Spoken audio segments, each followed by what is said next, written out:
Thank you very much. Thank you. Thank you. Whew. Thank you very much.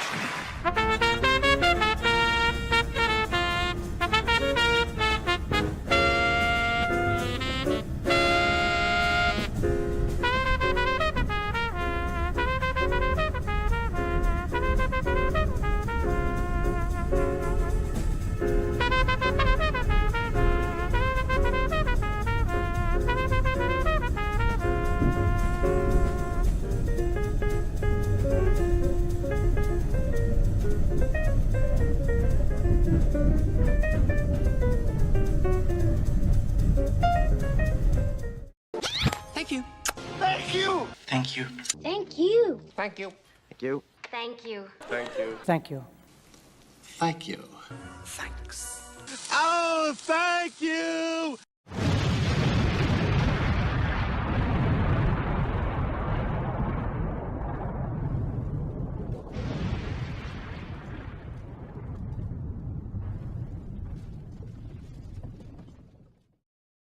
Deo, Deo.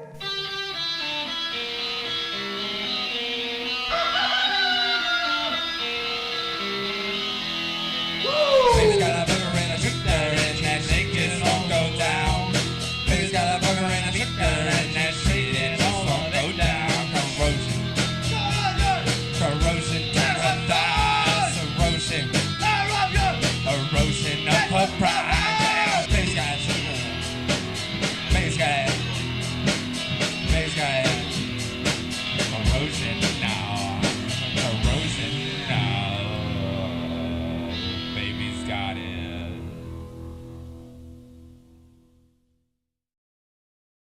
Good morning. Happy Friday to you. You guys hear me okay out there? Starting the day off a little weird. We are only on YouTube today because of my ignorance. It's like, well, why don't you just stream on the... yeah, we're not streaming on Facebook or on Rumble or on Substack, but we are obviously on YouTube. So spread the word like creamy peanut butter or the legs of a loved one. It's probably just as well I can't talk today, it seems like. How's everybody doing this morning? We got Chuck's Intergalactic UFO Show in the house. What's going on, man? Got John Kemper. What's up, John? So my apologies for that. And I might be a little clearer today because I'm in 1080p 30 frames per second instead of the 24. Again, my fuck up. You may ask, well, why is that a fuck up? Isn't 30 better than 24? Yeah, we'll see how it goes. We were having internet issues yesterday. So there's a good possibility. It's not on our end, I don't think. I think it's on the cable company's end. So if the crap's out, like I said in the chat, I'm just gonna keep going, and I'll post the whole show in its entirety on all the platforms, on YouTube, Facebook. In fact, I'm going to do that anyway for Rumble and for Facebook and for Substack too. So anyway, I didn't have enough coffee this morning. Probably could use a little more. Maybe I should put a little grandpa's cough medicine in the coffee there. That might spice things up. We got a long show for you today. Well, I mean, it's about the usual length. We'll probably be going for a couple hours here today. But first we need to do this whole news thing. You know, that's kind of what we're here for. And also tech wise, if you down here below, you may see some of the, like the might see these, maybe if I can do this, these down here, they might look weird, like, you know, when you're doing emojis. Yeah, everything's, yeah, that's what I'm saying. Yeah, it's for some reason it's not dealing with the emojis. So But we're pushing on anyway because it's not about the graphics. It's about getting the news out. And that's what we're going to do right now as we take a look at what's going on with the U.S. and Iran. Will they or won't they? Pakistan readies for U.S.-Iran talks despite Tehran's uncertain presence. So they're supposed to be having these talks in Islamabad, Pakistan. Oh, well, they work down there. That's interesting. Okay. Well, all right. Well, never mind then. It's just over here is where they suck. Okay, we're right.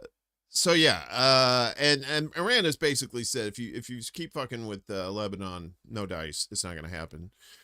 So Pakistan is set to host the anticipated talks between Iran and the U.S. today, marking the third day of the fragile ceasefire between the two sides. However, Tehran's participation remains uncertain following Israeli attacks that killed more than 300 people in Lebanon on Wednesday. We'll talk about that here in it coming up. Iranian President Masoud Pezeshkian said yesterday that the attacks, blasted as the most intense since the start of the war on Lebanon, could render the planned talks with the U.S., quote, meaningless.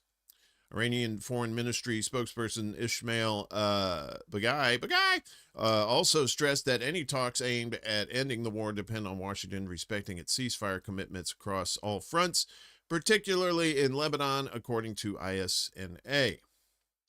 In the same context, Ahmad Nadiri, a member of the Iranian parliament's presidium, told Al Mayadeen that Iran will not engage in negotiations unless Lebanon and the ceasefire are part of the agenda.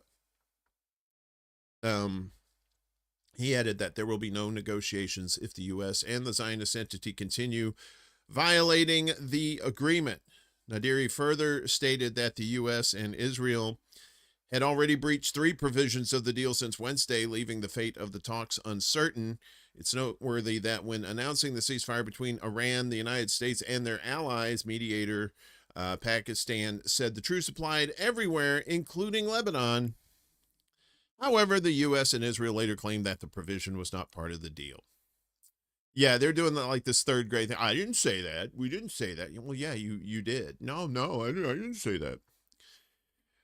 In Islamabad, heightened security measures have transformed the city into a near ghost town. Authorities declared today and tomorrow yesterday and today public holidays, while the luxury hotel designated for delegations was cleared of guests.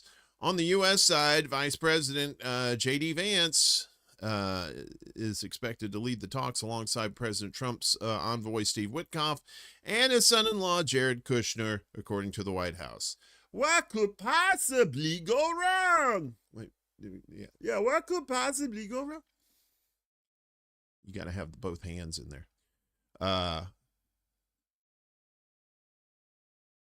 Despite the apparent gaps between the two sides, Trump expressed confidence on NBC News yesterday that a diplomatic agreement with Iran could soon be reached. As Washington seeks to consolidate gains from a war it launched alongside Israel but failed to win. Right. I'm wondering who this diplomatic agreement is going to be with, because Iran is not even talking to these guys. However, Iran state television made no mention of the talks in its main Friday morning news bulletin.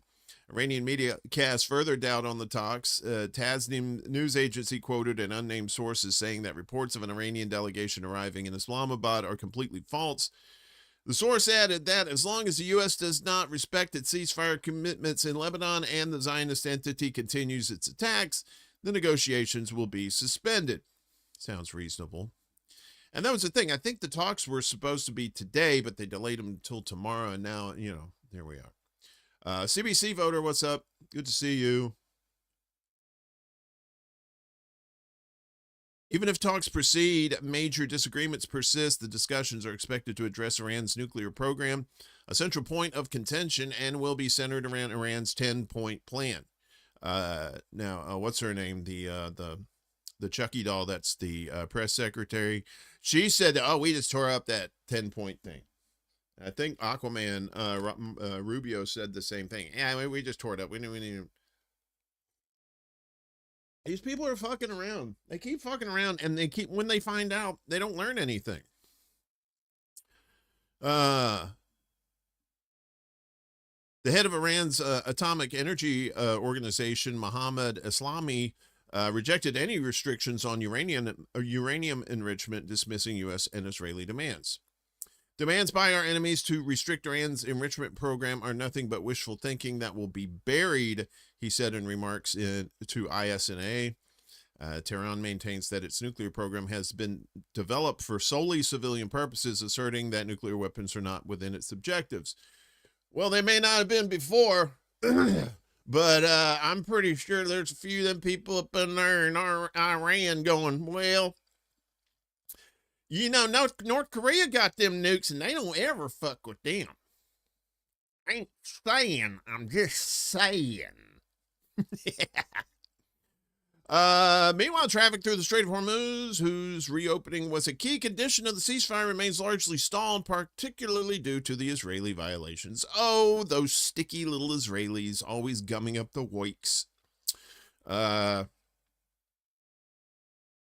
According to Parliament Speaker Mohammed Ghalibaf, 3 clauses of the agreements were violated, prompting the closure of the strategic waterway, including ceasefire in Lebanon. The first clause of the proposal, which Prime Minister Shehbaz Sharif of Pakistan also explicitly referenced, calls for an immediate ceasefire everywhere, including Lebanon and other regions, effective immediately. Ghalibaf noted this commitment has not been honored. Obviously, we'll tell you more about that coming up. Violation of Iranian airspace. An intruding drone entered Iranian airspace and was subsequently destroyed in Fars province. Indirect contravention of the clause prohibiting such violations.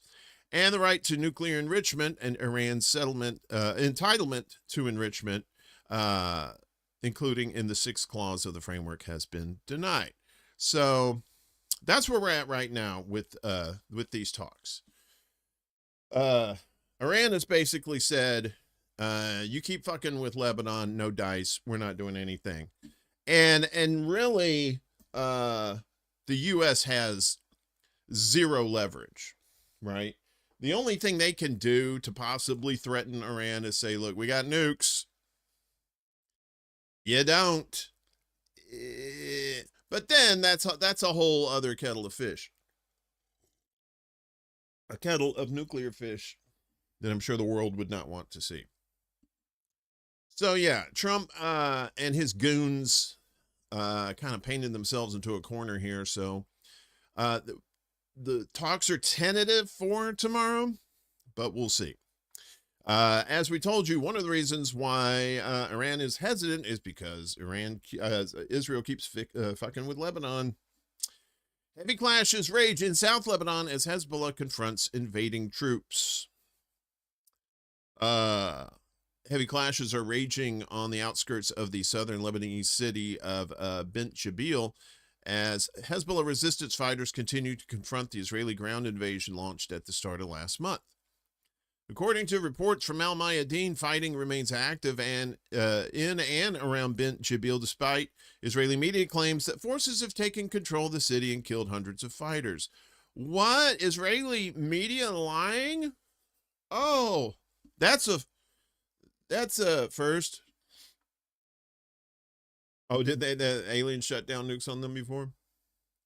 I think. Was it Israel? It may have been. Hezbollah has announced multiple rocket attacks on Israeli troops operating on Bint Jbeil's outskirts, including near the Tahrir Triangle and the Musa Abbas complex. Al Mayadeen's correspondent in southern Lebanon reported that the Lebanese resistance has so far succeeded in foiling Israel's plan to seize control of the town. Heavy clashes are also taking place near the town of Qiyam, or Khayyam. Is it Khayyam? Omar Khayyam? Owa Tajir Khayyam. The Mujahideen in the Islamic resistance targeted a Merkava tank southeast of Khayyam. It looks like Qiyam. I'm going to say Khayyam because I'm stupid. Detention center at 10 local time on Friday, which is today, with a suicide drone and achieved a direct hit, Hezbollah said in a statement on the morning. of today. Why do they keep doing that? Mystery, what's up? Good to see you, lady. Meanwhile, cross-border rocket attacks continue to target Israeli bases and troop gatherings in Kiryat Shmona, Avivim, and other northern settlements. On Thursday night, Hezbollah launched long-range ballistic missiles at Tel Aviv and the southern city of Ashdod, while scaling back strikes on Beirut after killing hundreds in the capital on Wednesday. Israeli strikes have indiscriminately pounded South Lebanon. Tel Aviv claims it's trying to take out rocket launching platforms across the south. It's funny how children look like rocket launching platforms. Not saying, just saying. All right, I am saying. Hezbollah's statement and the local reports on battles across the south came as Israeli news outlet Ynet claimed Bent Jbeil was encircled and that hundreds of Hezbollah fighters have been killed. The fighting also comes as the Lebanese government is preparing for direct high-level talks with Israeli officials in Washington on Saturday. Yeah, we'll tell you about that. Meanwhile, Iran has refused to attend truce talks with the U.S. In Islamabad until attacks on Lebanon end. Tehran has also vowed military action. The state has abandoned the south, and from Bint Jbeil, we are defending the capital, Beirut, said senior Hezbollah official and member of Lebanese parliament, Hassan Fadlallah. We have full confidence in Iran to support our people, and it will not abandon them, he said. So several people reported killed in fresh Israeli attacks on Lebanon. Let's go through these. So new Israeli airstrikes have killed more people in southern Lebanon a day after 200 people died. Well, actually, it's more than that. As the bombardment raises further doubts over the fragile U.S.-Iran ceasefire that Tehran says includes Lebanon. Lebanon's national news agency reported yesterday that Israeli strikes on the town of Al-Abbasiyah killed at least 7 people and wounded several others, with the total expected to rise. A wave of attacks by Israeli warplanes struck towns including Kafra, Jumanji, I don't know what the fuck to say that.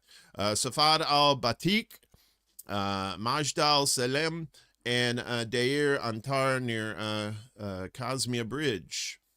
That was a harrowing minefield of words. Artillery shelling damaged the town of Haris. Separately, the Lebanese army said in a statement that 4 of its soldiers were killed in Israeli strikes on Wednesday. The Israeli military said it carried out overnight strikes in Beirut, claiming the killing of Ali Yusuf Harshi, a close aide to Hezbollah leader Naim Qassem. Hezbollah has not commented on the claim. Israel also said it targeted crossings over the Litani River and what it described as Hezbollah infrastructure. Yeah, I know, right? There's a flag commercial there on the, what is it, on the local H&I channel. They have these flag commercials. Made in America with American parts and American shit, American stuff by Americans. Well, how much does it cost? Well, it's an American cost. It's such an American cost we can't show you on the television. So that's what was going on. That was yesterday. Yeah, that was yesterday. So let's get to what happened on Wednesday. So the death toll from Wednesday's Israeli strikes in Lebanon rises to over 300. Israeli airstrikes killed 303 people and injured 1,150 others across Lebanon on Wednesday. That's according to the Lebanese Health Ministry. In a statement, the ministry said at least 110 children, women, and elderly people were among those killed in Wednesday's deadly strikes. Well, of course they were. They were probably targeted. Only they weren't probably targeted. They were targeted. Efforts are still ongoing to recover the bodies of the victims under the rubble in several locations, the statement said. The ministry said the fatalities had brought the overall death toll from Israeli attacks since March 2nd to 1,888 people, while over 6,000 others have been injured. The Israeli army escalated the airstrikes across Lebanon since Wednesday, despite the announcement of a 2-week ceasefire. While Pakistani mediators and Tehran said the ceasefire includes Lebanon, Washington, Tel Aviv, denied that. Denied. I know, and it's so fucked up too how they denied it too. Because like everybody knew that it was Lebanon, but then Trump, then Bibi calls Trump, and then it's like, oh no, we didn't say Lebanon. The clown show on full display. And I really don't understand. They must be just so tone deaf that they don't understand that people are seeing right through this bullshit. Sure, the clumps of the cults are still, on board, but regular ass people have a lot of people, regular ass people who the normies are starting to figure it out. And if the normies start figuring shit out, that's when you know that your rhetoric is in severe trouble. Meanwhile, while we have a pause in the action, Netanyahu corruption trial to resume as Israel lifts war emergency. Forgot old Bibi was on trial. Look at that guilty looking piece of shit. So Netanyahu's years-long corruption trial will resume this week, according to Reuters, after Israel lifted a state of emergency following a ceasefire with Iran. With the lifting of the state of emergency and the return of the judicial system to work, hearings will resume as usual.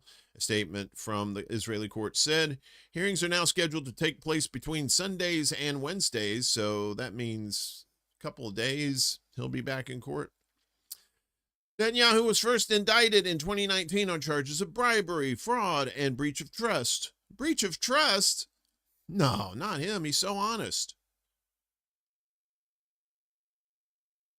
Following years of investigations, his trial, which began in 2020, was repeatedly interrupted, mainly due to Israel's genocide of Palestinians in Gaza that began in October 2023. So it's been going on for 7 years. This trial has been going on for 7 years. The trial, which could result in prison time for Netanyahu, was again delayed after he and Trump launched an unprovoked war on Iran on February 28th. Yeah, that will end up to nothing. Yeah, of course. It's all for show,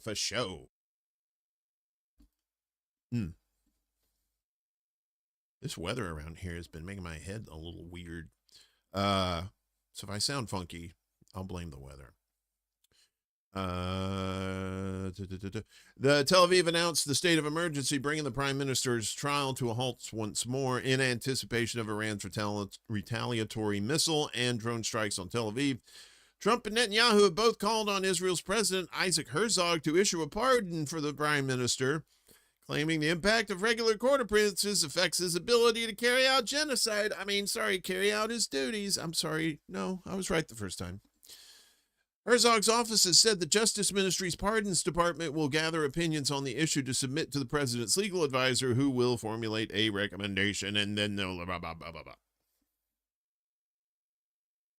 blah. Which is all kind of a moot point, because it's probably nothing going to happen to him anyway. Nothing's going to happen to anybody bad until the falling skyrocks get here. And let's just say the falling skyrocks, they're not biased. And they can't be bought off. The charges against Bibi have damage to standing in Israel, among other things, which is due to hold elections in October. According to Reuters, Netanyahu's coalition, which includes religious settlement ministers Itamar Ben-Gvir and Bezalel Smotrich, currently on the Hell Tour, is likely to lose the elections. Along with Netanyahu, Smotrich and Ben-Gvir have sought to lengthen the time of Israel's wars and have openly called for the destruction of Gaza and ethnic cleansing of Palestinians from the Strip and from the West Bank.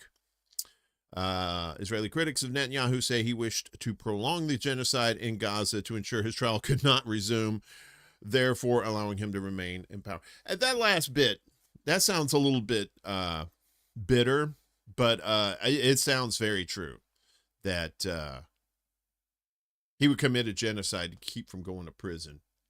What a piece of shit. Ugh. Yeah. That's your only democracy in the Middle East there, folks. That's what they keep claiming. Back here at home, the feckless Democrats, feckless once again, especially when it comes to Israel. DNC panel rejects resolution condemning AIPAC spending on elections. Are you shocked? Are you really shocked? I'm not. Not anymore. Poll after poll shows that support for Israel and political candidates' associations with with AIPAC, that's the American Israel Public Affairs Committee, the powerful pro-Israel lobbying group that poured more than $100 million into the 2024 elections, are toxic for the Democratic Party. Yeah, and that was probably one of the big reasons why Kamala Harris couldn't defeat Trump. She wanted her some genocide too.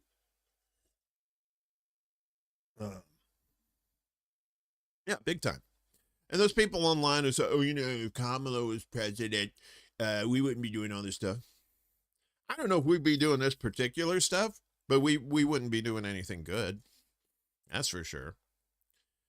One of the most closely watched Democratic primary elections last month was significantly swayed towards U.S. Senate candidate James Tallarico in Texas when he spoke out against the U.S. arming Israel. And the DNC's own suppressed autopsy of the 2024 election found that the Biden administration's support for Israel's genocidal assault on Gaza harmed the then Vice President Kamala Harris's efforts to win over some voters. Yeah, among other things. Yeah, she married into AIPAC. She sure did. This is from Brian Tashman. The DNC committee shoots down resolution. One day after a Pew Research survey found that 80% of Democratic voters have unfavorable view of Israel, the DNC refuses to condemn AIPAC. Yeah, so it's probably a sure thing that the Democrats will take the House and Senate in November in the midterms, but both majorities will be led by Zionist gatekeepers, Chucky Schumer and Hakeem Jeffries, both big-time Zio babies. The use of massive outside spending to support or oppose candidates based on their positions regarding international conflicts or foreign governments raises concerns about undue influence over democratic debate and policymaking, potentially constraining elected officials' ability to represent the views of their constituents, reads the resolution, which was submitted by Allison Minnerly, a DNC member from Florida. The resolution was voted down weeks after organizations linked to AIPAC accounted for $22 million in super PAC spending in Illinois' U.S. House primaries. Margaret DeRoos, executive director of the Institute for Middle East Understanding, or IMEU, policy project, said the vote shows that Democratic leadership is asleep at the wheel when it comes to one of the biggest existential threats to the party. They're not asleep at the wheel. They know exactly what's going on. Those AIPAC checks keep cashing. They keep cashing. Look at this. What is it? On Twitter, whatever it is, the AIPAC trackers, and you see all these people that are in the House and the Senate, and just how much money they're getting from Israel. It's foreign influence. These hypocrites talking about China and Russia, it's like, dude, they just talking. Israel's actually influencing people here and paying them and all that good stuff.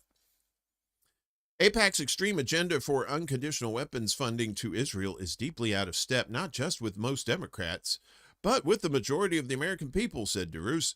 We know DNC officials conducting their unreleased post-2024 autopsy found that Joe Biden's support for Israel cost Democrats votes in the last presidential election and paved the way for Trump to ascend to the White House. Party leadership needs to wake up. You need to get new. If you're going to have party leadership, you need to have actual leadership and not these fucking clowns. Somebody said, called Jeffries AIPAC Shakur. I was like, damn. Genocidal love.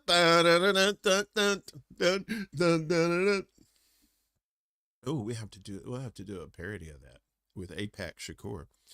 In a memo to the DNC Resolutions Committee ahead of the vote, the IMEU Policy Project stressed that the vast majority of Democratic voters agree Israel is committing genocide and support ending weapons to Israel. Again, some of these are normies. Some of these are just regular ass people. Just like, what? They're killing kids? Fuck that. Democratic elected officials face intense pressure from AIPAC to not align with their voters and most voters across the country, wrote the group. Resolutions like the one Minnerly put forward, said to Russo on Thursday, are entirely in step with the vast majority of Democratic voters. Right? It's always the leadership. The fish rots from the head down, right? People who can't stand,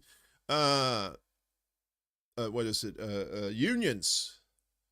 Are all they really hear about are the crappy union heads and they want to get rid of unions because of these crappy union heads. It's like, don't throw the baby out with the bathwater, just throw the bathwater out. Progressive advocate Brian Tashman wrote that as Israeli settlers carry out violent pogroms, Israeli soldiers shoot children in Gaza in the head. Damn, he actually said it.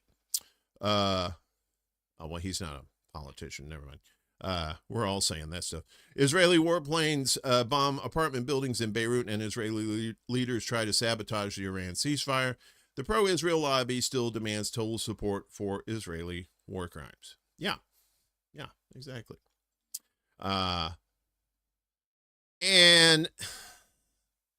that's the thing. And I try to tell all my friends, my Democratic and Republican normie friends, it's like, these are this is just two halves of the same shitty, circle of hate.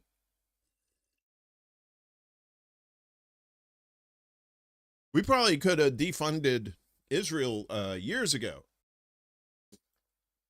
But, when you're putting money into pockets on both sides of the aisle, it's really hard to get something truly revolutionary going, for sure. Meanwhile, Trump's total 2027 national security spending will exceed $2.5 trillion, trillion with the T. The true total of U.S. national security spending in 2027 will exceed $2.5 trillion, far beyond the already record-shattering $1.5 trillion military budget Trump has requested, according to veteran defense analyst Winslow Wheeler. That's a cool name, Winslow Wheeler.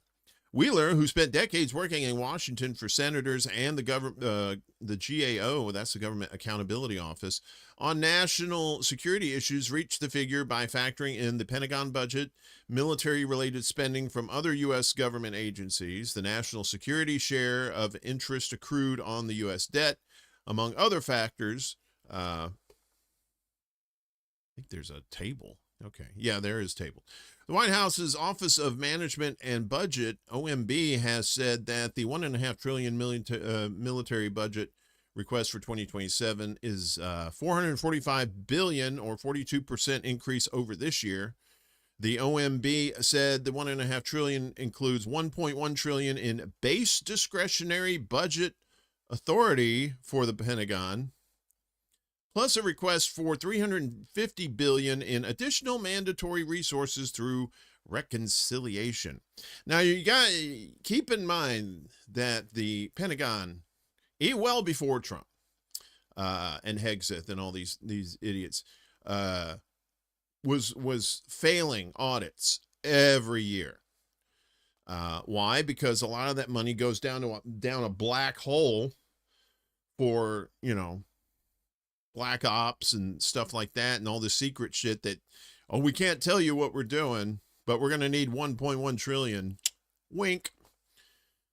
More than $150 billion in supplemental military spending was included in the so-called Big Beautiful Bill, which Trump signed into law last year to pad the Pentagon budget, and the Trump administration is seeking to secure the $350 billion for the 2027 budget in a similar way. Trump is also looking for additional military spending to replenish stockpiles of U.S. air defense interceptors and other munitions used in the U.S.-Israeli war against Iran, which is expected to be worth somewhere between $80 billion and $200 billion and would be counted as part of the 2026 spending if it's pushed through Congress soon. Yeah. Yeah, I read somewhere where it's like they're in, I think Israel is in, their number of interceptors that they have is only in double digits. You better hope that peace talks stick. Wheeler said that he labeled the supplemental spending bills as slush funds to characterize the lack of specificity in congressional legislation for how the funds are to be allocated within the major categories shown here compared to historic discretionary appropriations. Yeah, I mean, saying shit like, wait a minute, where is it? Where is it? The 1.1 base discretionary budget. What the fuck does that mean? Base discretionary budget authority. Itemize that shit, motherfucker. At the beginning of his term, Trump suggested he was interested in reducing the military budget, about as interested as he was in reducing his waistline, and we see how that's going. But he went on to dramatically expand U.S. military interventions and seek unprecedented levels of military spending. So this is from antiwar.com. I highly recommend checking them out. Go to they aggregate news very well here. They have their own journalism as well. So this is a table here. Total U.S. national security spending for 2025 to 2027. And then you see Department of Defense discretionary appropriations. So $860 billion this year, or last year, $857 this year, and then 2027, $1.1 trillion. So we will have, if I can talk, Substack will be up after the show with all the news links and stuff. So you could check, you can click on there. You'll see this link, and then you can read the whole thing for yourself and give yourself a good cry. Maybe do some day drinking while you're at it. I mean, you know, couldn't hurt, right? Well, it might hurt. I'm not a doctor. Don't listen to me. So in the aftermath of what's been going on in Minnesota with ICE, the judge there hears arguments to keep ICE away from Minnesota schools. A federal judge in Minnesota heard arguments Wednesday on whether the Department of Homeland Security should be required to treat schools as protected areas free of immigration enforcement. As U.S. Immigration and Customs Enforcement agents, or ICE agents, flooded the Twin Cities in February, the Fridley and Duluth school districts, along with the State Teachers Union, asked the court to compel Homeland Security to restore its former policy that recognized schools as off limits. They argued immigration enforcement conducted near schools had damaged student attendance and enrollment during Operation Metro Surge. Minnesota districts with widespread federal activity saw as many as 20 to 40% of students staying home from school. In Wednesday's hearing, lawyers for the districts offered examples of ICE staging operations in school parking lots, pulling people from their cars on the way to school and targeting people for detainment in school parking lots or near bus stops. One testimony alleged ICE agents drove near an elementary school blaring the song "Ice, Ice, Baby" in what schools say was an attempt to create fear and intimidation. Yeah, Ice, Ice, Baby. In one example, a testifier said that even well after Operation Metro Surge had ended in the middle of March, ICE was still making arrests affecting students. And others said ICE agents made a violent arrest on a property by a school bus in a move that frightened children and parents who were waiting to go to school.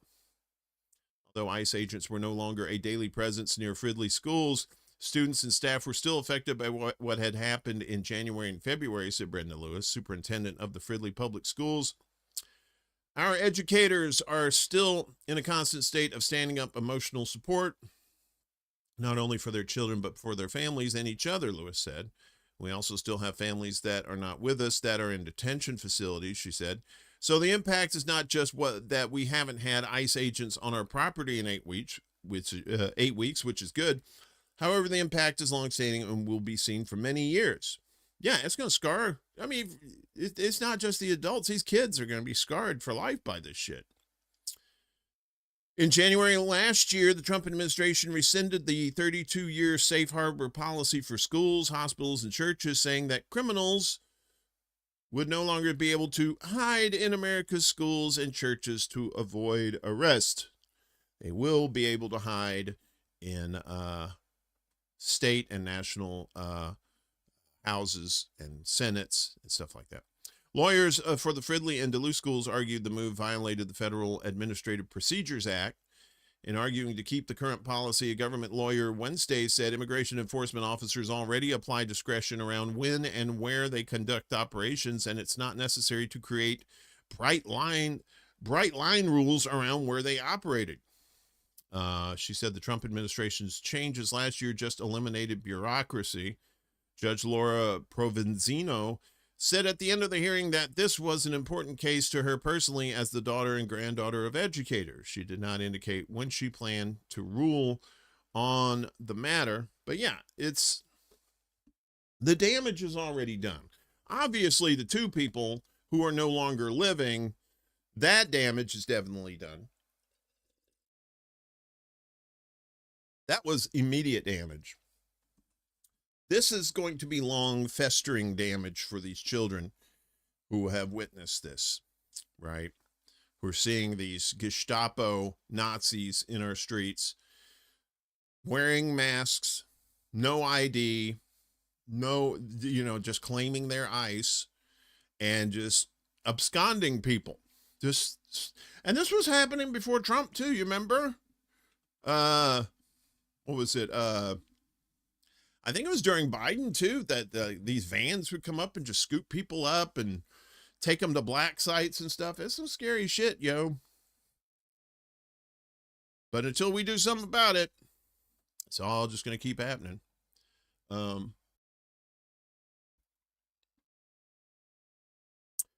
Elon, let's go to Colorado. Elon Musk's XAI sues Colorado over state's new AI law. XAI filed a lawsuit yesterday seeking to block Colorado from enforcing a new law regulating artificial intelligence systems, escalating a fight over whether oversight should be handled by states or by Washington. The lawsuit filed in U.S. District Court in Colorado challenges Senate Bill 24-205, which is scheduled to take effect on June 30th. The law imposes disclosure and risk mitigation requirements on developers of so-called high-risk AI systems used in decisions involving employment, housing, education, healthcare, and financial services. Elon Musk's artificial intelligence firm said the law violates the First Amendment by restricting how developers design AI systems and compelling speech on contentious public issues. The company says the law would force it to alter its flagship AI model Grok to reflect the state's views on diversity and discrimination rather than rather than being objective and telling kids to kill themselves and stuff like that. Wasn't that Grok? Oh no, maybe that was ChatGPT. I can't remember. Anyway, government regulation that is applied at the state level in a patchwork across the country can have the effect to hamper innovation and deter competition in an open market, XAI said. XAI, which recently merged with SpaceX, is seeking a court declaration that the law is unconstitutional and an injunction blocking its enforcement. The lawsuit also cites White House executive orders criticizing state-by-state AI regulation and federal warnings that patchwork state laws could undermine U.S. AI leadership with national security. And AI leadership and national security, I should say. The Colorado Attorney General's office declined to comment on the litigation, while some tech companies and Republican lawmakers want states to leave AI regulation to Washington. That's funny. The big government Republicans. California's Attorney General has warned against relying solely on Congress, pointing to years of delays on data privacy and technology laws. Trump's AI advisors favor federal oversight through a streamlined national framework instead of a patchwork of state-level rules. So this is where we're heading, and I'm sure this is not going to be the first lawsuit we're going to see regarding AI and its regulations. So, particularly the AGI, the artificial general intelligence that governments are working on. Those probably would fall under the national. I would think that these regulations would be based on where your company is based out of. You may have several locations, but where's your headquarters? You could probably do that and start with state regulation there, but state regulation versus national federal regulation has always been a bone of contention anyway, especially with cannabis laws too, right? You have this overall, I guess he finally took cannabis off of Schedule 1, but technically, federally, it's still illegal.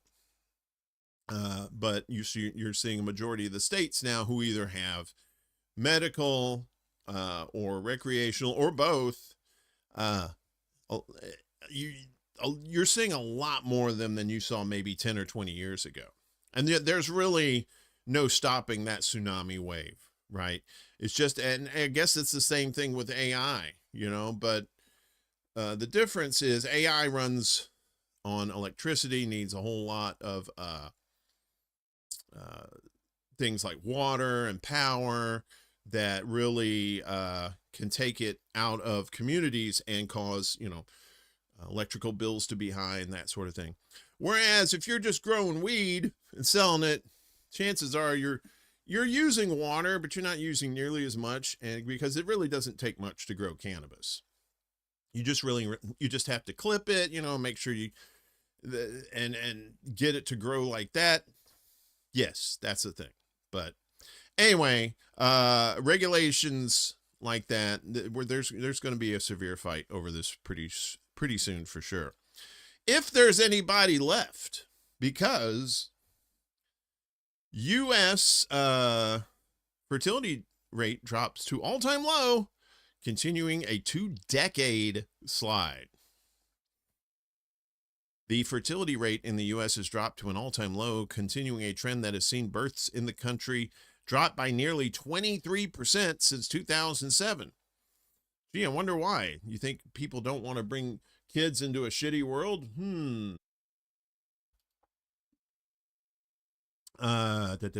Data released by the U.S. Centers for Disease Control and Prevention, the CDC, yesterday shows that the fertility rate for 2025 was 53.1 births per 1,000 women aged 15 to 44, a 1% drop compared to the year before. Experts attribute the change to a variety of factors, from changing priorities among younger women to socioeconomic factors such as anxiety over the cost of living and the affordability of housing and childcare. Yes, exactly. People are starting to figure out you can't just have babies and then figure out the cost of them afterwards. You kind of need to do that beforehand. According to the Economic Policy Institute, a progressive think tank focused on economic issues, the average cost of childcare in the state of California was nearly $22,000 per year. In states with a lower cost of living, such as Alabama, it was still nearly $8,000. Even though Alabama's costs were lower, the Institute noted that $8,000 is the equivalent of 27 weeks of full-time work for a laborer making the minimum wage in the state.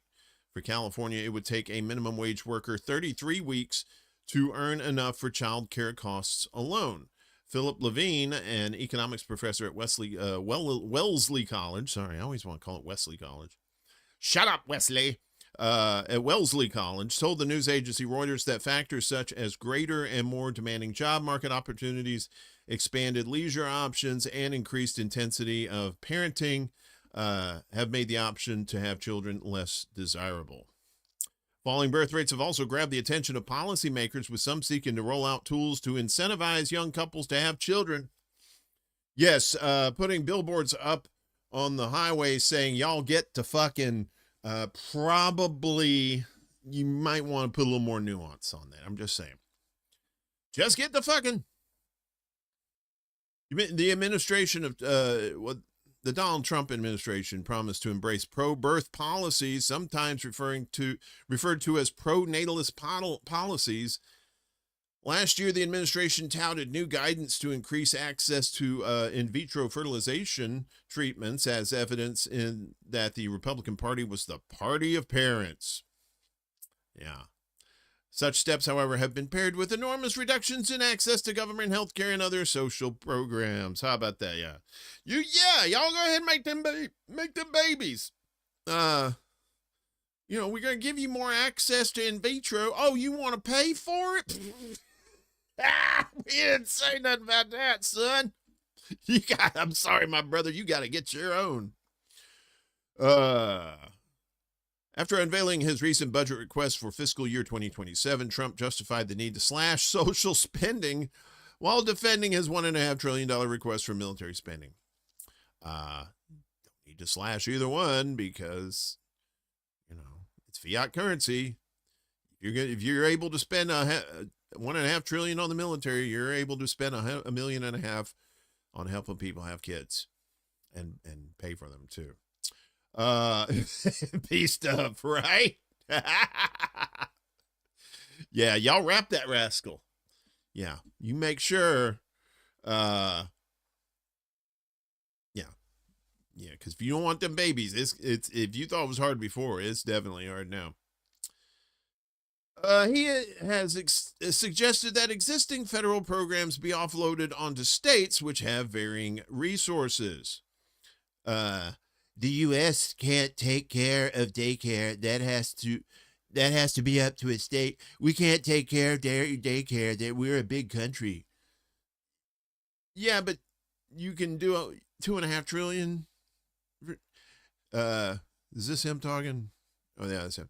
Medicaid, Medicare, all those individual things, they can do it on a state basis. You can't do it on a federal basis. We've got to take care of one thing, military protection. There it is. Ding, ding, ding, ding, ding, ding, ding, ding, ding, ding, ding, ding, ding, ding. We have to guard the country. We have to guard the country. Who the fuck is threatening the United States with weapons? Who? Iran? No. We have to guard the country. But all these little things, all these little scams that have taken place, you have to let states take care of them. Not dumb shit. We have to guard the country.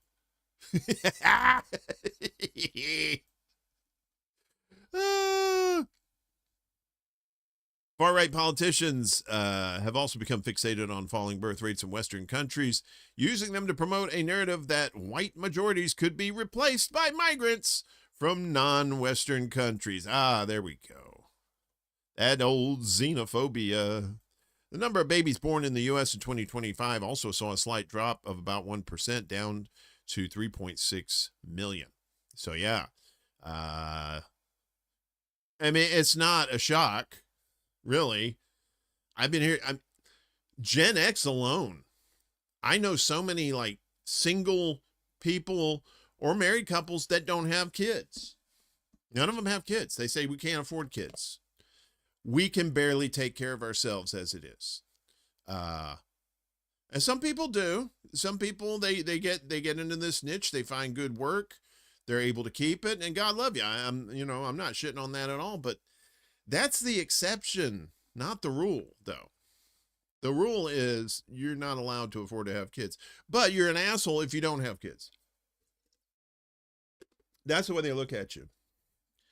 They don't want you to get abortions. They want you to have the children, and then you can neglect them and kill them and all that stuff. That's what they want. I know you guys had noticed last month, it got a little warm. You're like, man, spring came here early. No, not really. U.S. endured hottest March on record as experts warned of non-survivable heat waves. Yeah.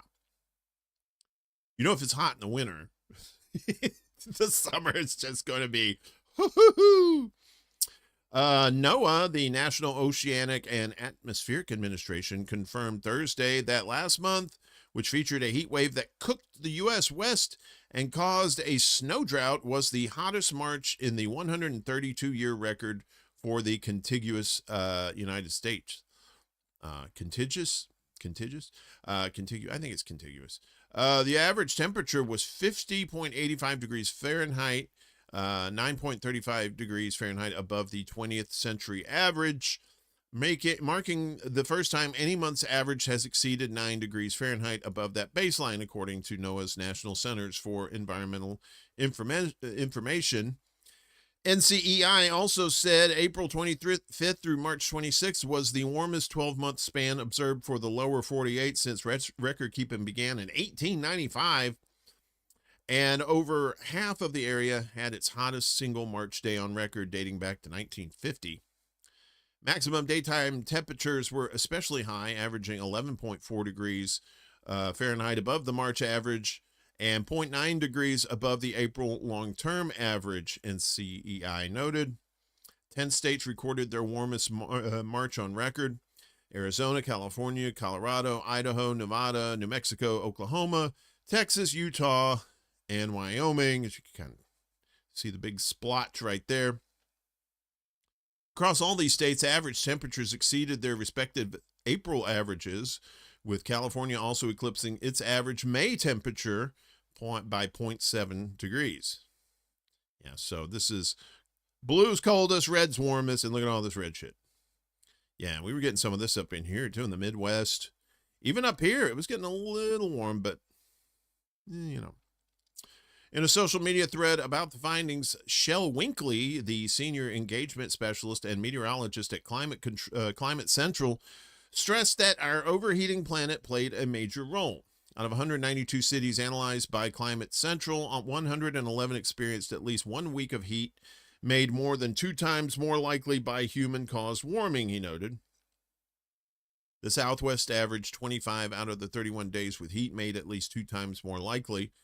The most staggering statistic, he said, is that on March 20th, 29% of the lower 48 saw heat made more than 5 times more likely by our warming atmosphere. It's simple, put simply, heat that would be virtually impossible without that fingerprint.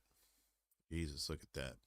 I was listening to Kevin over on Black Bear News last month when he was talking about that. He was getting up in the 90s. The 90s in California in February and March. Winkley told the AP that what we experienced in March across the U.S. was unprecedented, while Yale Climate Connections meteorologist Jeff Masters said that the new batch of broken records tells us that climate change is kicking our butts. The January through March period was the driest on record for the contiguous U.S., so not only was it hot, it was record dry as well, Masters said, and that's a bad combination for water availability, for agriculture, for river levels, for navigation. Looking ahead, NOAA warned that drought is expected to persist and expand across much of the interior West, Southwest, Rockies, and High Plains, as well as parts of the South, Southeast, and Mid-Atlantic. Isn't that like everywhere? Isn't that like the whole country? Places in the north, south, east, and west. Significant wildland fire potential is above normal across portions of the Southwest, Southern Plains, and Central High Plains, and much of the Deep South and Southeast. The AP also pointed out that both the U.S. agency and Europe's Copernicus are forecasting a super strong El Nino to form in a few months and intensify into the winter. Meteorologists expect that to increase already warm temperatures across the globe, likely pushing past the hottest year mark set by 2024, which is only a couple of years ago. Already, as governments across the globe, including the big oil-backed Trump administration, refuse to take actions that the scientific community argues are necessary to address the climate emergency, most notably swiftly shift away from planet-warming fossil fuels, humanity is contending with deadly conditions during heat waves. For a study published last month in the journal Nature Communications, researchers examined heat waves in Mecca, Saudi Arabia, Bangkok, Thailand, Phoenix, Arizona, Mount Isa, Australia, Larkana, Pakistan, and Seville, Spain. During each, they found spans of non-survivable conditions for people ages 65 and older in direct sun. My first thought was, oh shit, I really didn't expect to see that, especially when you zoom into individual cities. Sarah Perkins Kirkpatrick, the study's lead author and a professor at the Australian National University, told The Guardian in reporting published Wednesday, if it's already happening now, then what does a future that is 2 or 3 degrees warmer hold? Sharing the report on social media, Bill McGuire, a volcanologist, not a volcanologist, no longer in progress, an emeritus professor at University College London, said, as some of us have been saying for quite a while, the dangerous climate breakdown is already here and killing people now, today. Yeah. And of course, it's just going to be, yeah, sorry about that. Of course, there's going to be people who say, oh, well, it's not man-made. It's the world does this, you know, and then there's some people saying, oh, this is totally man-made. This is not natural. It's a combination of both, right? Well before the Industrial Revolution, well before we were, you know, pushing CO2 into the atmosphere artificially, you have these things called volcanoes, and they have massive eruptions, and a lot of times that can affect the climate too, and it has affected the climate. I don't know if you've ever heard of the Year Without a Summer. I want to say it was in either the 1700s or the 1800s, where they couldn't grow anything, crops had frozen. Even in the summertime, it was just, it was cloudy and it was cold. And it turned out that, you know, that some volcanic eruptions had altered the climate. Now, I'm not saying that we're not doing anything to the climate. I think we are. I think what it is, think of a house that got struck by lightning, right? And the house is on fire. What we're doing, instead of bringing water buckets, we're bringing buckets of gasoline to make it worse. If you want to put it, you know, in terms like that to understand what's going on.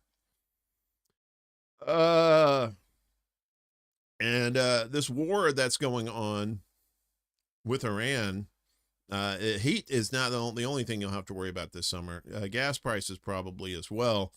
In fact, there are people worrying about it right now. They weren't exactly low before the war started. Americans to pay over $1,000 extra at gas pump due to Trump-Israel war on Iran.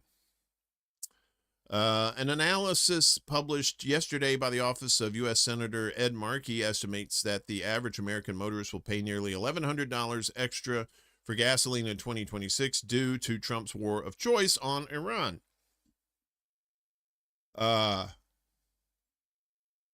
Okay, all right. The data highlights a worsening affordability crisis, with the average American family facing an annual increase of $1,096 this year if gas prices remain at $4.14 per gallon, a shocking increase of $1.16 per gallon since Trump launched his war on Iran in February, Markey's office said. These numbers are likely an underestimate, the analysis notes. Many analysts predict gasoline prices will rise higher without a permanent end to the war. Instead of investing in energy independence, Trump has done everything in his power to destroy American-made, affordable, clean energy and double down on the fossil fuels that are now skyrocketing in price.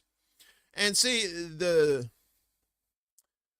deceptive part of all this is like, yes, the U.S. probably has, I think they said that we have the largest reserves now in the United States. I could be wrong, but we have our own oil is basically what it is. But gas prices are a global thing, right? Because it's based on the price of oil. And you'll see like oil prices will go down, but those gas prices will still stay up. And so when people say that Iran is doing this, yes, they're driving up the world price, and a lot of American oilmen are getting very rich off of this too. What's up, Max? The petrodollar. Yeah. Yeah, instead of the petrodollar, it's the petrodollar.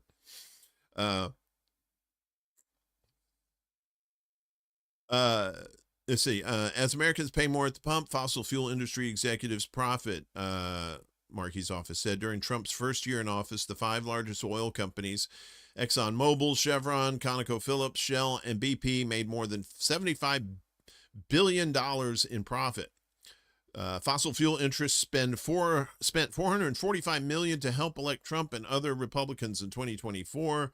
And while some big oil executives are reportedly upset that the ceasefire agreement with Iran apparently includes Iranian control of the Strait of Hormuz and the power to charge tolls to tankers passing through the vital waterway, industry executives sold a reported $1.4 billion in shares before and during the war that they may subsequently buy back during market dips fueled by the volatility caused by Trump's actions. And that's exactly what he's doing. All these crazy, we're going to bomb, no, we're going to wait, we're going to bomb, no, we're going to wait. All that's market manipulation. That's all that is.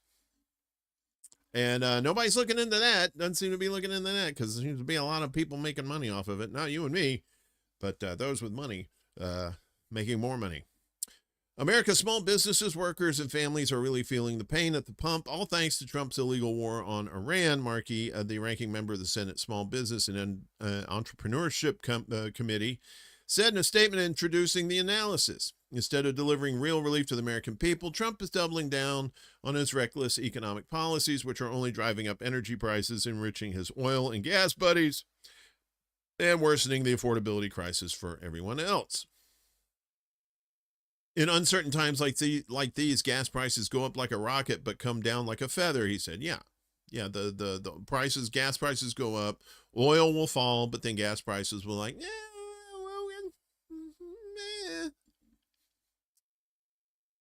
this administration must get serious about alleviating the crisis he alone created or risk further throttling families' finances and putting even more pain on Main Street. He alone didn't, he didn't create this alone. You know who helped him, Murky. Your little friend over there in the desert. A Pew Research Center survey published earlier this week revealed that gas prices are America's biggest concern about the Iran war, with 69%, nice, worried about higher fuel costs. By comparison, 61% said they were concerned about sending ground troops to invade Iran, 59% fretted over high casualties among U.S. troops, and 56% said they fear a terror attack on the United States. This isn't the first time that Markey has shined a spotlight on the economic harm to American families caused by the actions of a president who campaigned upon core promises of lower consumer prices, including gasoline, and no new wars. Last month, Markey asked the Bureau of Labor Statistics to immediately undertake and publish a comprehensive analysis of the likely consumer price impacts of the war over the next 6 to 12 months. Markey's analysis came on the same day that the National Priorities Project at the Institute for Policy Studies published a report estimating that the average American taxpayer gave $4,000 to the federal government last year for militarism and its support systems. That cost is likely to rise even further if Congress approves Trump's request for a record $1.5 trillion U.S. military budget for the next fiscal year. Yeah, so gas prices up, food prices up, oil prices up, your paycheck not up. You see how that works? Again, if you're joining us, this weird shit over here, don't worry about that. I'll fix that. There's just something that needed to be updated. So, yeah. And the rising heat, that means that that's going to be higher electric bills, and your electric bills are already high this winter, right? Hello, what are you doing? Why are you acting so weird? Where are we at? Okay, all right. Speaking of gas, let's go down to Mexico. Mexico threatens to ditch U.S. gas. Oh, no. Mexico is looking to tap unconventional natural gas deposits to boost energy sovereignty. That's according to President Claudia Sheinbaum, as global energy markets reel from the shock triggered by the U.S.-Israeli war on Iran. The U.S.'s southern neighbor is its biggest importer of natural gas, with the supplies covering roughly 3/4 of Mexican demand, while domestic output from the conventional fields has declined and no longer meets the country's needs. If we continue like this, we're going to import more and more natural gas, Sandbloom said on Wednesday. The other options are what's called shale gas, unconventional gas. Unconventional deposits refers to gas trapped in dense rocks formations such as shale, which do not allow the fuel to flow freely and require more complex extraction techniques, including hydraulic fracturing or fracking. Yes, so they're going to say goodbye to the U.S. gas, and they're going to frack the hell out of Mexico. Development has so far been limited due to environmental concerns, high water usage, regulatory uncertainty, and political opposition. Also makes earthquakes, too. Don't forget that. Fuel and energy prices have surged since the outbreak of the Iran war in late February, with disruptions around the Strait of Hormuz, through which roughly 1/5 of global oil flows, keeping markets on edge. Oil prices soared to above $100 per barrel amid uncertainty over supply routes and fragile ceasefire signals. And that number is just going to keep fluctuating, too. Sandbloom's remarks come amid broader tensions between Mexico City and Washington. In January, Trump said he could order strikes against drug cartels on Mexican territory following the abduction of Venezuelan President Nicolas Maduro by the U.S. commandos over alleged narcotics trafficking. Trump has also claimed that cartels effectively control Mexico and accused the country of flooding the U.S. with drugs and illegal migrants. Mexico has cooperated on anti-drug efforts but rejects any foreign military presence, with Sandbloom warning any such action would violate national sovereignty. Trump also threatened 30% tariffs on Mexican imports last year, though they were later lowered through negotiations. So now they're going to get to fracking.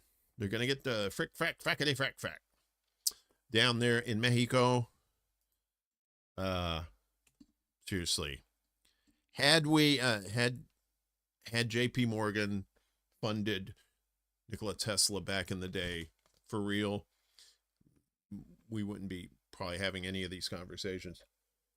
We could have had free energy 100 years ago. I'm not going to stop saying that. We could have had it. Trouble in paradise down in Venezuela. Protests erupt in Venezuela as interim President Rodriguez defers wage hikes. Thousands of workers took to the streets of Caracas yesterday, protesting the ongoing wage freeze and demanding clarity on a forthcoming salary adjustment announced by interim President Delcy Rodriguez. Nearly 2,000 protesters, many decrying starvation wages, see Ontario, California, about that, were met with tear gas and riot shields as security forces blocked their march towards the Miraflores Palace. The unrest follows 4 years of frozen wages in a country where the minimum monthly income has been eroded by hyperinflation. Venezuela's minimum wage currently stands at 130 bolivars, or roughly 27 cents, through government subsidies. Those government subsidies can boost total monthly income to nearly $150. That remains far below the cost of a basic food basket for a family of 5, estimated at about $645, leaving most citizens in extreme poverty. The last official wage adjustment was decreed by former President Nicolas Maduro back in 2022, when the base income was set at around $28. Rodriguez, who assumed interim power following Maduro's capture in a U.S. military operation on January 3rd, faces intense domestic and international pressure while governing under a U.S. monitored framework for oil sales. She has promised a responsible increase to be detailed on May 1st. As long as Venezuela has sufficient resources to sustain wage increases and improve workers' incomes, we will continue down this path, Rodriguez said Wednesday, declining to specify a figure. She probably has to talk to her oil buddies to work that out. Since taking office, the interim administration has moved quickly to overhaul the nation's economic and legal framework. Rodriguez has pushed through oil reform, is drafting similar legislation for the mining sector to attract foreign investment, and has enacted an amnesty law that facilitated the release of hundreds of political prisoners. The government is also attempting to curb annual inflation, which still exceeds 600%, while managing the severe economic contraction of the past decade. For workers on the street, however, policy reforms offer little relief without immediate action. That's right. Or as we say here in the States, money talks and bullshit walks. And that's what those people in Venezuela are saying. So let's go across the pond to Ireland. Ireland deploys army to clear fuel protests. They are protesting in Ireland. The Irish government has announced that it will use the military to clear trucks and tractors blocking critical infrastructure. Protests launched over soaring fuel prices have brought Dublin to a standstill in recent days. In a statement yesterday, Irish Justice Minister Jim O'Callaghan said that the blocking of critical national infrastructure will not be permitted to continue, and the assistance of the defense forces has been requested. Thinking the defense forces are all the Lucky Charms guy in Irish uniforms. Sorry. Protesters who failed to disperse will have their vehicles moved by force. Uh-oh, you're going to tow their cars? You son of a bitch. And should not complain later about any damage caused to those vehicles. That you're just giving these assholes carte blanche to fuck up people's cars, dude. Protesters in trucks, tractors, and other large vehicles have blocked Dublin city center since Tuesday and formed slow-moving convoys on key motorways throughout the country. The demonstrations have also blocked ports in Galway and Limerick. Wonder if they blocked the ports in Nantucket, whose dick was so long he could suck it. Wait, what? Oh, that's a Limerick. Sorry. And the country's only refinery in Whitegate, near Cork, which processes imported oil to meet 40% of Ireland's fuel demands. Making all kinds of racist stuff about Ireland. Can't they just run their vehicles on Irish Spring? It has 2 deodorants and a fine, fresh scent. The blockades have already triggered fuel shortages across Ireland, with 100 petrol stations predicted to run dry by Thursday night, an industry spokesperson told the Irish Independent. Put $5 in the swear jar. Fuel prices have spiked in Ireland as a result of the U.S.-Israeli war on Iran. Oh, that beautiful U.S.-Israeli war on Iran. It is the gift that keeps on giving. And with petrol rising by 15% and diesel currently costing nearly 30% more than in mid-February. The diesel is the main thing, because the diesel, that's interesting. You have electric trucks, but most of these trucks in around the world run on diesel. And what do we do with these trucks? We transport shit, goods, and stuff like that. And if you don't have trucks, you can't levitate them, and they're too heavy for drones. Just saying. Home heating oil, meanwhile, has surged in price by almost 70%. Taxes made up almost 60% of fuel costs in Ireland, and the protesters argue that the government should slash these levies to ease pressure on farmers, haulers, and commuters. So, get some people there. It's the Irish version of C.W. McCall's Convoy. Breaker, breaker, 19. We've got a leprechaun. 'Cause we got a great big convoy going across the land. Sorry. Had to get a C.W. McCall reference in there. Hey, kill your egregores. What's up, buddy? A minor cut in fuel taxes last month, 15 cents per liter on gasoline and 20 cents on diesel, was criticized by Ireland's opposition Sinn Féin party as a pathetic token gesture that doesn't even come close to what is needed. The Irish government has refused to negotiate with protesters. It is an act of national sabotage to blockade this refinery, and it will directly impact the people of Ireland, Prime Minister Michael Martin said on Wednesday, referring to the Whitegate demonstration. A gun can't be put to the head of the government. Well, I mean, the government doesn't have a physical head. So, yeah, I mean, you really technically can't do that, but whatever. Martin was filmed on Thursday walking away from an angry demonstrators in Cork who accused him of walking away from the Irish people. I guess it's this asshole right there. In keeping with EU policy, the government has also ruled out a return to Russian fuel imports. I bet that's biting them in the ass right now. Despite a spiraling energy crisis, Deputy Prime Minister Simon Harris said last month that any move by the European Union to start buying Russian oil again would be utterly despicable. I'll whip you with me cat o' nine tails. Sorry, that's pirate talk. That's not Irish talk. I'll hang you by the highest yarder, mateys. Irish people are not pirates. Not all of them, anyway. More news. What are we doing here? So he's telling you about North Korea, who's like, hey, we got nukes. Y'all ain't fucking with us. They got other weapons, too. North Korea tests new electromagnetic and blackout bombs. Blackout bomb. They're going to shoot 4 Loco at people. It's blackout in a can. North Korea has conducted a series of high-tech weapons tests as it seeks to expand its arsenal with electromagnetic weapons. I guess they'd probably using EMPs. Carbon fiber bombs and new mobile air defense systems. KCNA state news agency reports. That's KCNA, North Korea's great rock and roll. The tests were conducted over the course of 3 days. Kim Jong-sik, a general who oversaw the tests, described the electromagnetic system and carbon fiber bombs as special assets in the country's arsenal, but provided few details about the nature of the new weapons. The South Korean military said it detected several missile launches from North Korean territory. The projectiles flew 240 to 700 kilometers, according to Reuters. Yeah, same thing. Leprechaun boy. We got a 4-leaf clover in the air, lads. Let's go. Get your Hennessy. We're going fighting, boys. The blackout carbon fiber bombs are designed to disperse conductive graphite-filled filaments over electric grids and power plants to induce short circuits.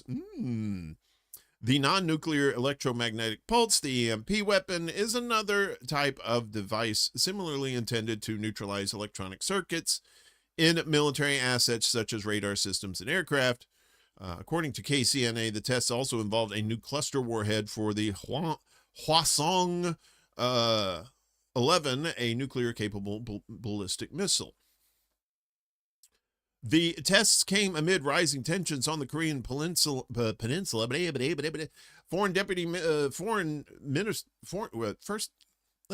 First Deputy Foreign Minister Yang Kung-kal described South Korea as the most hostile enemy state in a statement on Tuesday.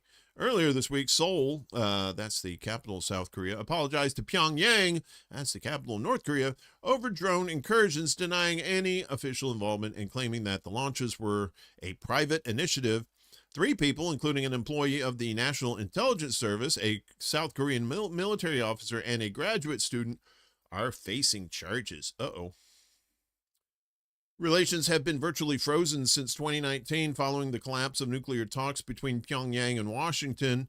The negotiations were initiated by Trump during his first term in office. Trump looking like FDR. Trump from his first term looking like FDR compared to what he is now. North Korean leader Kim Jong-un stated last month that a nuclear arsenal capable of posing a credible threat to the U.S. is the only leverage against American terrorism and aggression. He also said North Korea would not give up its nuclear weapons and would oppose any efforts to challenge its status. That's the game, folks. Once you got nukes, that's it. And I and I like it too. We're too old, Mystery. I mean, coming up with these references. And I like it. Sorry. Finally, in our news block, some sort of good news, maybe. Putin announces Easter ceasefire. Look at all them golden onions. Onions. Russian President Vladimir Putin has ordered the nation's military to halt all operations against Ukrainian forces over Orthodox Easter this weekend. I guess it was regular-ass Easter last weekend. The Kremlin has announced the unilateral pause is scheduled to last from 4 p.m. Moscow time on Saturday until the end of Sunday. According to the Kremlin, Russian troops should still be ready to respond to any Ukrainian offensive operations or provocations, with relevant orders given to Defense Minister Andrei Belousov and Chief of General Staff Valery Gerasimov. Bless you. We expect the Ukrainian side to follow Russia's lead, the statement read. Yeah, but you forgot who the cokehead who's leading that country is. Come on. Stay frosty. Always stay frosty. Moscow has previously declared unilateral pauses during Orthodox religious holidays throughout the Ukraine conflict. In 2023, Russia observed truces both during the Orthodox Christmas holiday in January and on Easter weekend in April at the initiative of the Russian Orthodox Church. In 2024, a pause was not announced, with Putin arguing that Kiev could use it to rearm and regroup its forces. Last year, an Easter truce was declared again, but was only partially successful. Although a certain lull in the hostilities was observed, Kiev violated the truce more than 3,900 times, according to the Russian Defense Ministry. Who does that sound like? Violating the truce over and over and over and over. Who does that sound like to you, boys and girls? Ukraine's Volodymyr Zelensky rejected Hungary's calls for a Christmas truce last year. Also last year, Russia suspended its offensive operations in early May to mark the 80th anniversary of Soviet victory over Nazi Germany. Moscow expressed hope at the time that the move would contribute to the start of direct negotiations with Kiev without preconditions. Zelensky dismissed it as manipulation.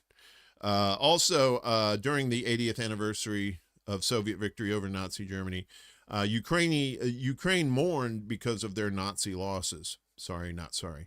Moscow and Kiev held several rounds of direct talks in Istanbul last year, not Constantinople, as well as trilateral talks that also involved the U.S. The negotiations led to several major POW exchanges, but ended without a decisive breakthrough. The trilateral discussions have been paused over the past months because of the U.S. and Israeli fuckery with Iran. Russia has repeatedly stated that it's ready to resolve the Ukraine conflict through diplomatic means, as long as its root causes are addressed and the situation on the ground is taken into account. Chicken Kiev.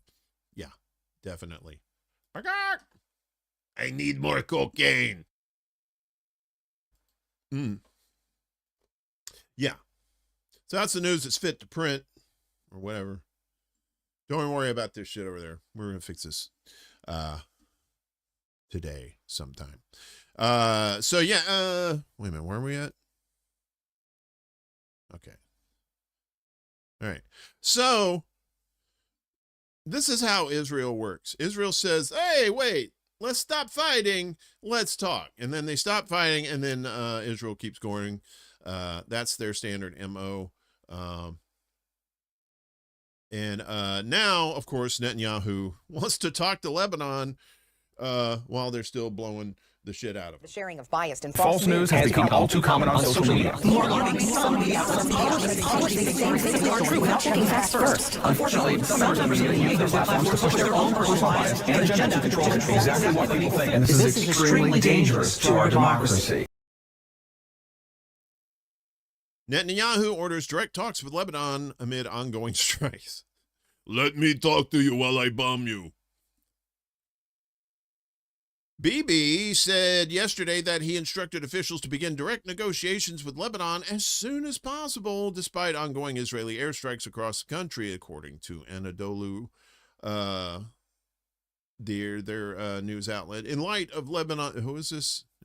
In light of Lebanon's repeated request to open direct negotiations with Israel, I instructed at the government meeting yesterday to open direct negotiations with Lebanon as soon as possible, Netanyahu's office said in a statement posted on the tweeters. The statement added that the negotiations will focus on disarming Hezbollah and establishing peaceful relations between Israel and Lebanon. In other words, you stay quiet under my thumb, Lebanon. That's what they want. Shut the fuck up. Get rid of Hezbollah.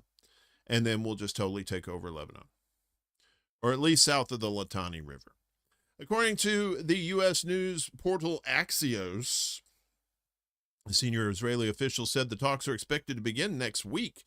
The first meeting will reportedly take place at the State Department in Washington, with the U.S. side led by Ambassador to Lebanon, Michael Issa, or Michelle Issa. My apologies. Israel is to be represented by its ambassador to Washington, Yikel Leiter, while Lebanon's delegation will include Ambassador Nada Hamada Moawad. These names, I'm having a very hard time.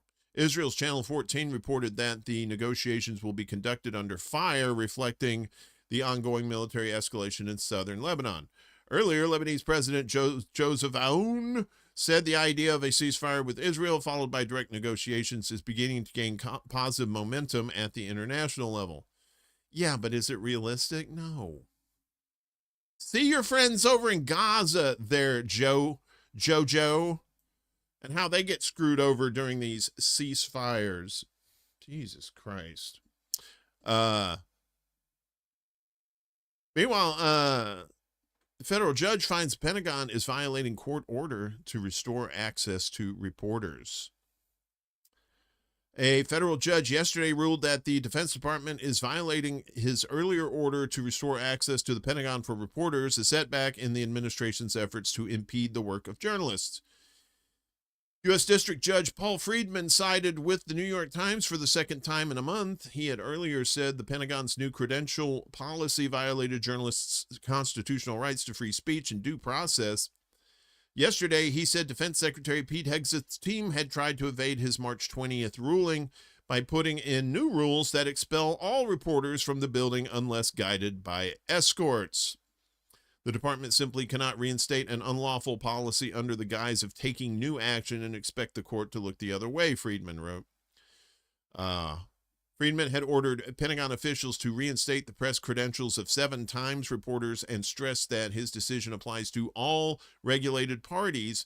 The Pentagon building serves as the headquarters for the U.S. military operations, obviously. Defense Department spokesperson Sean Parnell said it disagrees with the ruling and intends to appeal.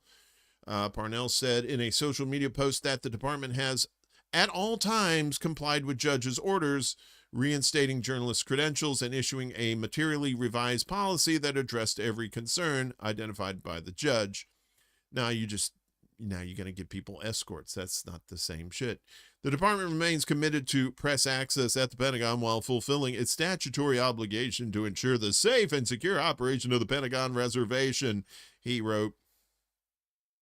Times attorney Theodore Boutros, not Boutros Ghali, said Thursday's ruling powerfully vindicates both the court's authority and the First Amendment's protection of independent journalism. In October, reporters from mainstream news outlets walked out of the building rather than agree to the new rules. The Times sued the Pentagon and Hegseth in December to challenge the policy. Trump has fought against the press on several levels since returning to his second term, suing the Times and Wall Street Journal and cutting funding for public radio and television because he did not like their coverage. At the same time, he frequently talks to the media in response to reporters who call him on his cell phone. In a series of briefings on the Iran war, Hegseth has frequently ignored or insulted legacy media reporters let in to cover the events while concentrating on questions from friendly conservative media. Of course, yeah, Fox, no problem. But you got to point it out. These are the mainstream media is just full of bought off assholes anyway. So while I want real journalists to have access, these fuckers that are just making shit up, no, thank you. Times attorneys accused the Pentagon of violating the judge's March 20th order, both in letter and spirit, with its revised policy. Willie Bragg. What's up, Willie? Ah! You're scandalous, Willie Bragg. You're a scandalous one. Good to see you, bud. How are your parents? You've got your parents in town? I hope you guys are having a swell time. The newspaper said the Pentagon was also trying to impose unprecedented rules dictating when reporters can offer anonymity to sources. Friedman said that the access the Pentagon made available to permit holders is not even close to as meaningful as the broad access they previously had. Government lawyers said the Pentagon's revised policy fully complies with the judge's directives. Pentagon spokesperson Sean Parnell has said the administration would appeal. Yeah, we already told you about that. The Pentagon Press Association, which includes AP reporters, said the Pentagon's interim policy preserves provisions that Friedman deemed to be unconstitutional while also adding new restrictions on credential holders. In effect, Justice Department attorneys wrote, plaintiffs asked this court to expand the order to prohibit the department from ever addressing the security of the Pentagon through a press credentialing policy with conditions that may address similar topics or concerns at the enjoined conditions. The order does not say that, and this court should not read it to say that. All right, buddy. You doing your show tonight? I noticed you were supposed to do it last night. I'm pretty sure you had some cartoon Z's over your head. I don't blame you, though. The current Pentagon press corps is comprised mostly of conservative outlets that agreed to the policy. Of course, you get some friendly journalists in there. Journalists. Stenographers. Journalists from outlets that refuse to consent to the new rules, including from the AP, have continued reporting on the military from outside the Pentagon. Friedman, who was nominated to the bench by Democratic President Bill Clinton. Hey, Bill Clinton, you remember him? He was on the island. I was on that island. I was making cakes and stuff like that. And there was this girl, and there she was about 12, I think. I don't know what she's doing. She was doing some stuff. Said recent U.S. military operations in Venezuela and Iran underscore the need for public access to information about government activities. Those who drafted the First Amendment believe that the nation's security requires a free press and an informed people. Yeah, it's been a long time since we've been informed. And that such security is endangered by governmental suppression of political speech. That principle has preserved the nation's security for almost 250 years. It must not be abandoned now, the judge wrote last month. Friedman said the challenge policy is clearly designed to weed out disfavored journalists and replace them with those who are on board and willing to serve the administration. That, he wrote, is viewpoint discrimination, full stop. It is. Yeah. And yeah, they want... they'll let Fox or News Nation or anybody who's friendly to the administration in there, as long as they give softball questions, right? Like, what did you eat today? What kind of question is that? So at the beginning of the Iran war, we were hearing all kinds of lies. I mean, they were saying, nah, nobody's getting hurt. No, nobody's dying. Everything's fine. Well, I guess that wasn't the case, as 8 p.m. tonight, unless you need more sleep. Okay. Fair enough, my friend. U.S. troops slam Pentagon, say unit left exposed in Iran strike. Survivors of the Iranian strike on U.S. forces since the war began are pushing back against the Pentagon's version of events, saying their unit in Kuwait was left highly vulnerable during an attack that killed 6 service members and wounded more than 20. Speaking publicly for the first time, members of the targeted unit shared a detailed account with CBS News describing both the attack and its aftermath from their firsthand perspective. They disputed remarks made by U.S. Secretary of Defense Pete Hegseth, who characterized the drone as a squirter. Stop it. Implying it slipped through the defenses of a fortified position. Painting a picture that one squeaked through is a falsehood, one injured soldier told CBS News. I want people to know the unit was unprepared to provide any defense for itself. It was not a fortified position. The service member, speaking anonymously to CBS News due to strict military media policies, we can't have you telling the truth. on the record, said that despite the devastation, those inside the damaged compound acted quickly. I don't think that the security environment or any leadership decision diminishes in any way their sacrifice or their service, the member of the Army's 103rd Sustainment Command said. Eyewitness testimonies, along with exclusive photos and videos obtained by CBS News, provide the first detailed account of what happened on March 1st at a lightly fortified port facility in Kuwait during the Iranian drone strike. In the hours leading up to the strike, missile warnings prompted around 60 troops to shelter in a concrete bunker as a ballistic missile passed overhead. Later, an all-clear signal was issued around 9:15 a.m., and personnel returned to their workstations in a makeshift structure built from wood and metal. They resumed coordinating the movement of equipment, weapons, and personnel across West Asia. Roughly 30 minutes later, the strike hit. Everything shook, one soldier recalled, and it's something like what you see in the movies. Your ears are ringing, everything's fuzzy, your vision is blurry, you're dizzy, there's dust and smoke everywhere. Smeg's breath. Smeg's breath. You stupid. Okay. I have to Smeg's breath to the AIPAC Shakur. We have to add that to the thing there. The soldier described the aftermath as chaotic and severe, with multiple injuries, including head trauma, heavy bleeding, ruptured eardrums, and widespread shrapnel wounds. The explosion killed 6 service members, marking the deadliest such attack since 2021, and left more than 20 others injured. It was a direct strike on the facility. About a week before Operation Epic Fury began, most U.S. personnel in Kuwait were repositioned to safer locations in Jordan and Saudi Arabia, outside the reach of Iranian missile systems. Troops were told the move would be temporary and advised to leave behind much of their equipment.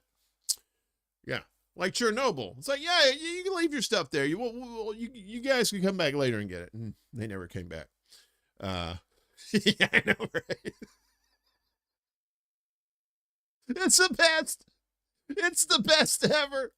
It's Smeg's breath.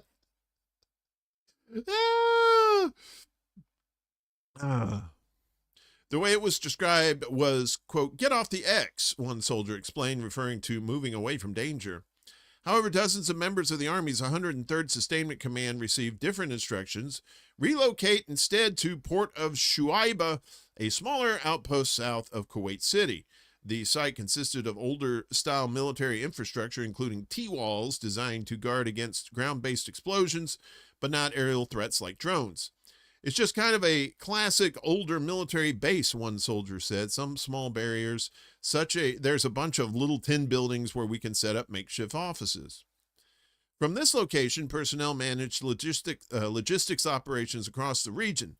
Still, some soldiers questioned why they remained within range of Iranian weapons, especially after seeing intelligence suggesting the site could be targeted. "We moved closer to Iran, to a deeply unsafe area that was a known target," one soldier said. I don't think there was a good reason ever articulated. And then they remembered, oh, that's right. The Secretary of Defense is Pete Smeg's breath. And then all their questions were answered. According to those on site, defensive measures were minimal and offered little protection from above. From a bunker standpoint, that's about as weak as one gets, the soldier said. I mean, I would put it in the none category. From a drone defense capability, none, he added. His Peter smegma. His Peter has smegma. As the war evolved, Iran increasingly relied on drones rather than conventional weapons, similar to tactics seen in other modern battlefields. One such drone struck directly at the center of the U.S. unit's workspace. It was chaos, an injured soldier said. There was no single line of patients to triage. You're on one side of the fire or you're on the other side of the fire. With limited resources, troops treated themselves using improvised medical supplies. Civilian vehicles were used to transport the wounded to nearby hospitals. In Fahil. One of the hardest things for me is that I know we didn't get everybody out, one survivor said. I know that at this point there are still soldiers inside there that still haven't been identified and evacuated.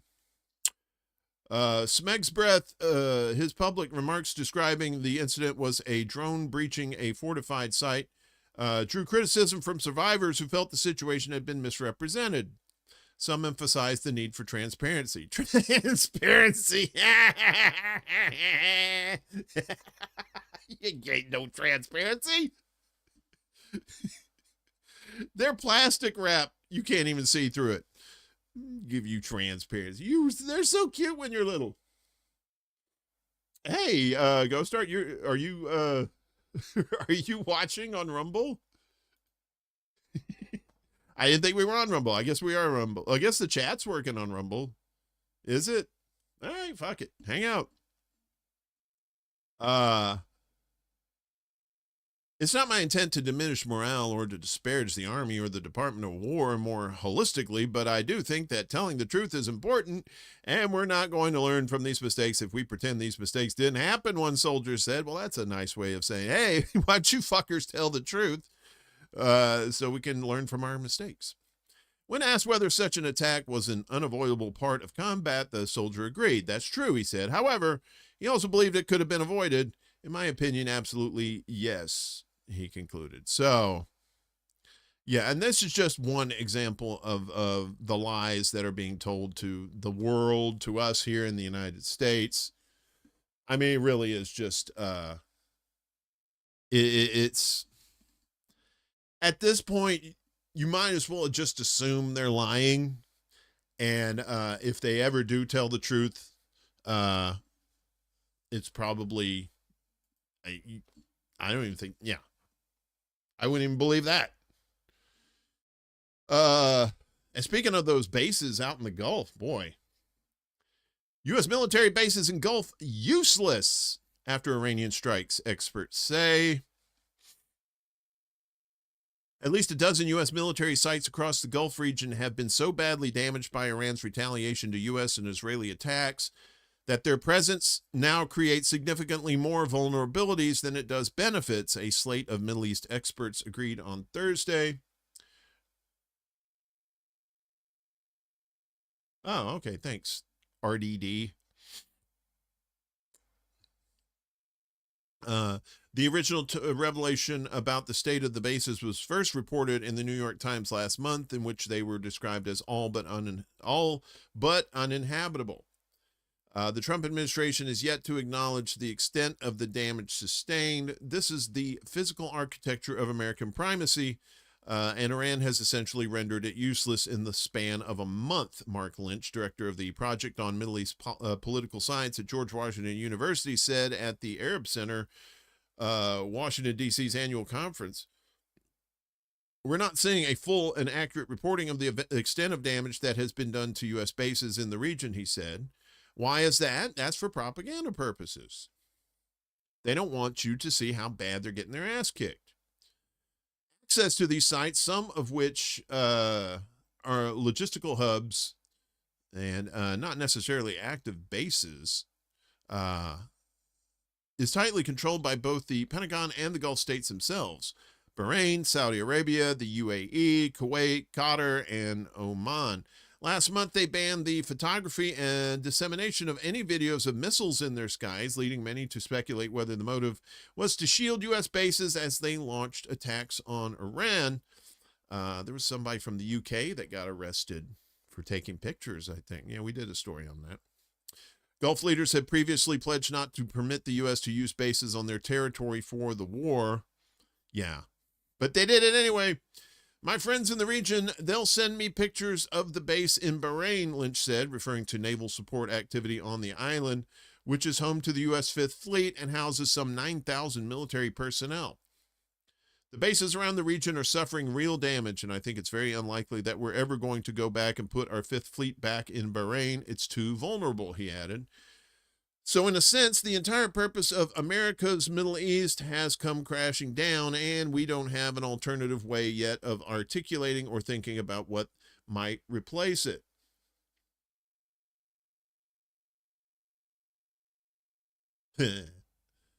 Was this the White House has warned its staff against placing bets on prediction markets or futures contracts following suspicious trades that occurred just before Trump suspended strike? Yeah, no.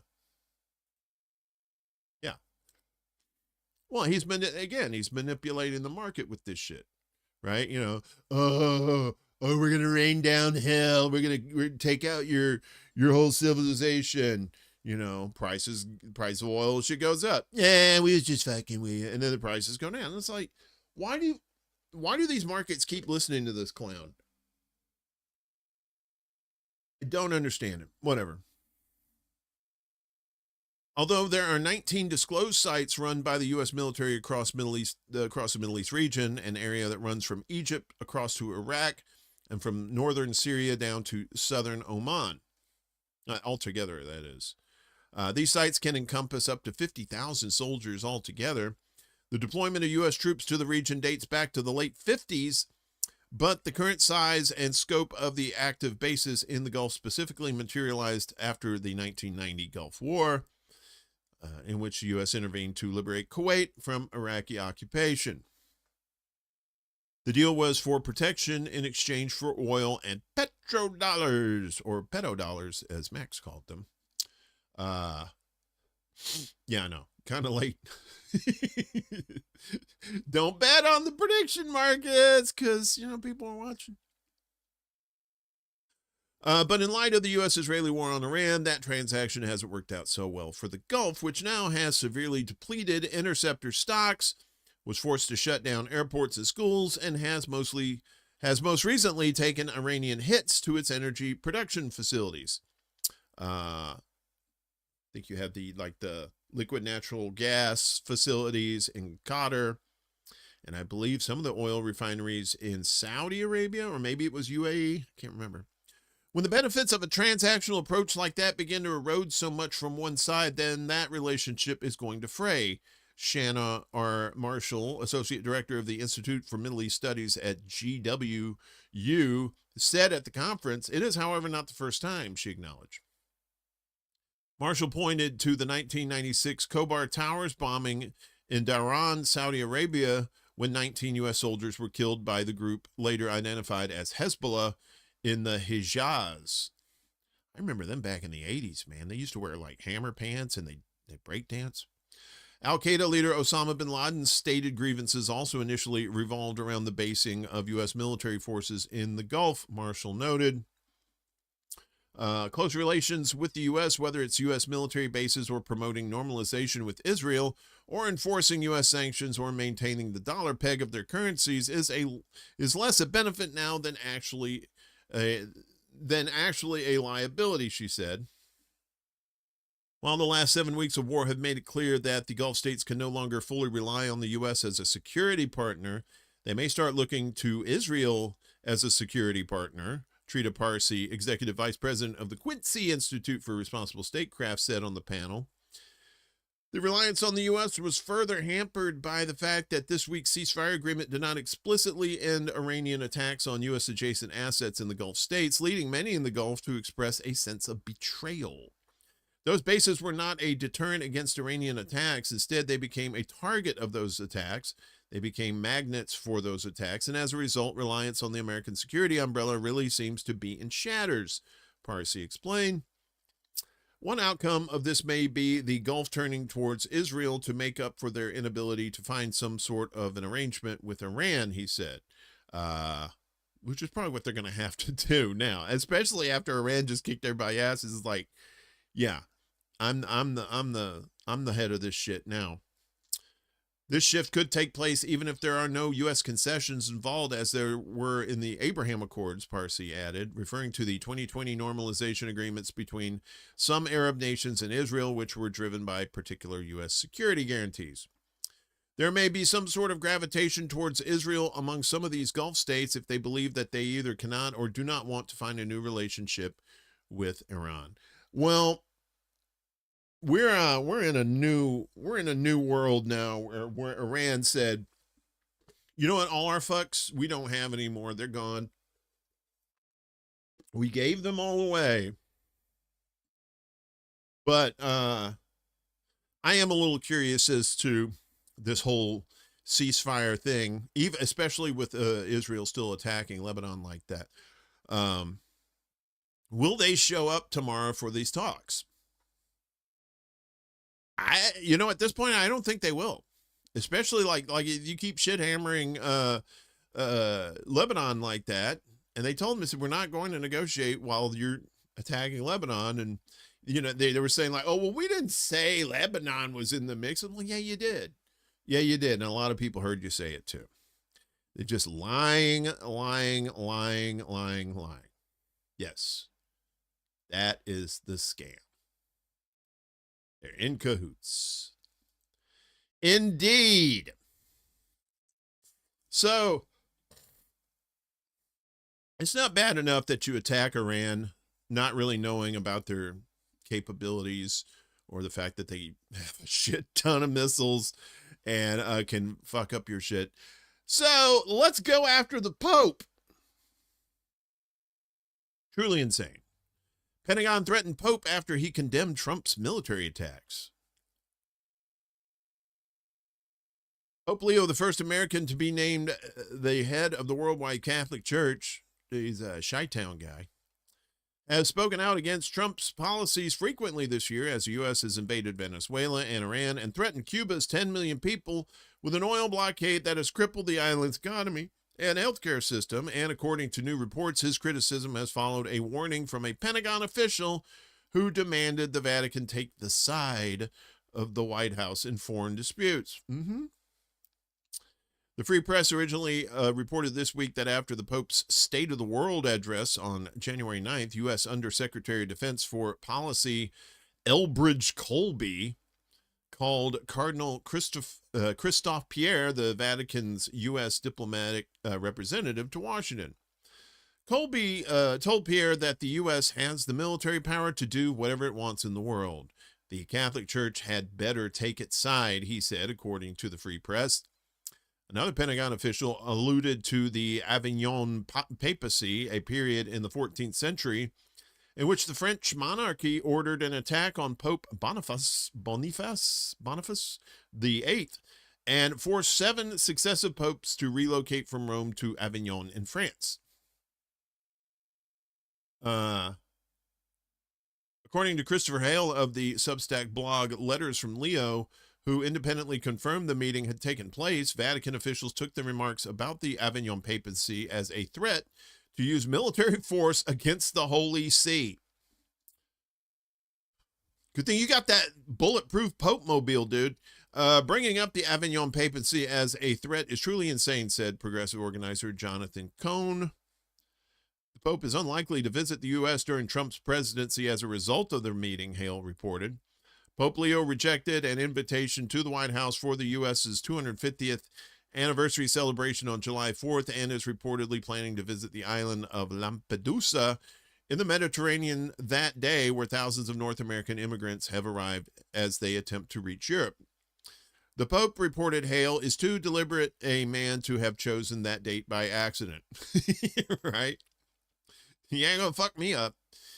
The Pentagon meeting took place days after Pope Leo angered the Trump administration, including Defense Secretary Pete Smegsbreath, by lamenting the fact that a diplomacy that promotes dialogue and seeks consensus among all parties is being replaced by diplomacy based on force by either individuals or groups of allies.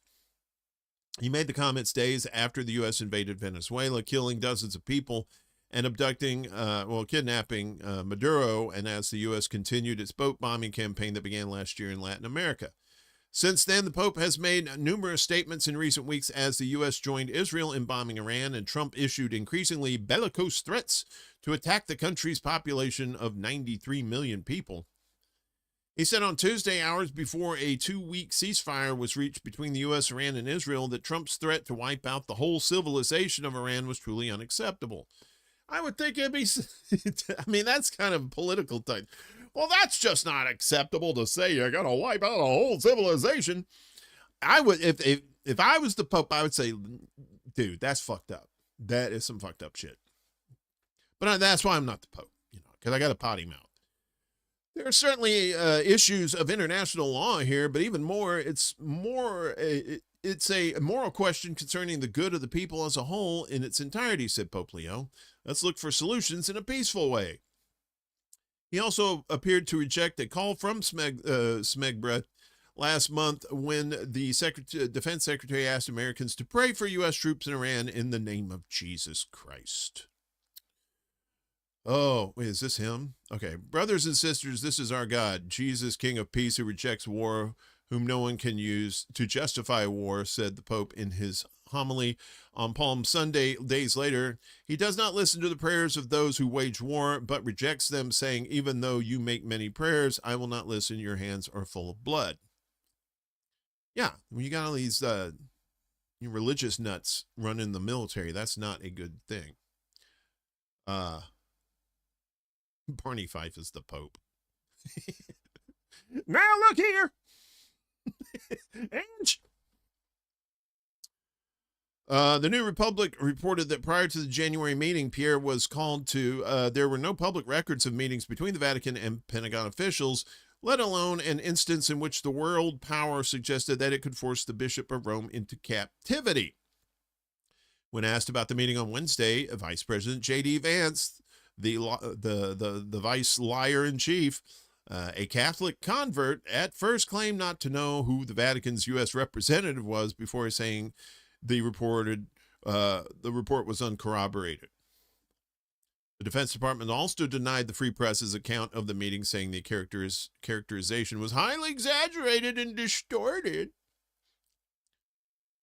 Writer Pedro Gonzalez noted that former Trump advisor Steve Bannon discussed strategies to, quote, take down the late Pope Francis with convicted sex offender Jeffrey Epstein, according to files on Epstein that were released by the Department of Justice.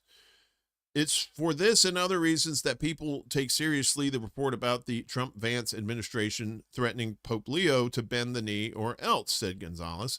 These people are insane. Their hunger for power is bottomless. Moral resistance will be met with intimidation and threats, whether it's in America or in Rome. The Pope! Why are you fucking with the Pope? Oh, my. Let's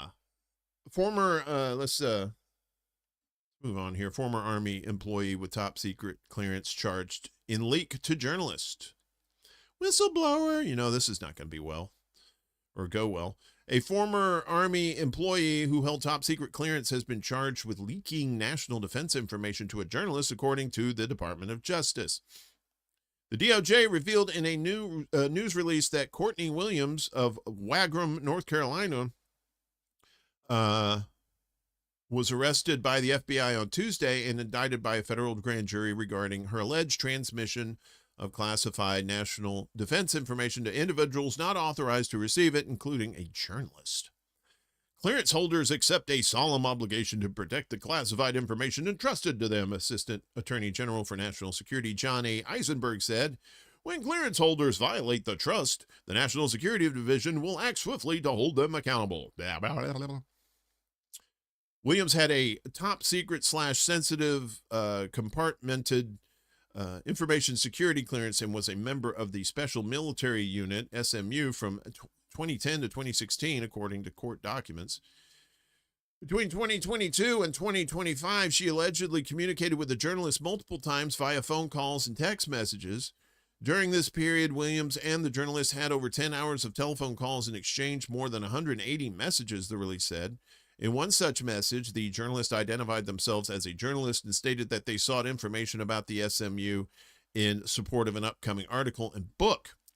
After these communications with Williams, the journalist published a book and article that named Williams as a source and attributed specific statements to her. Some of these statements contain classified national defense information.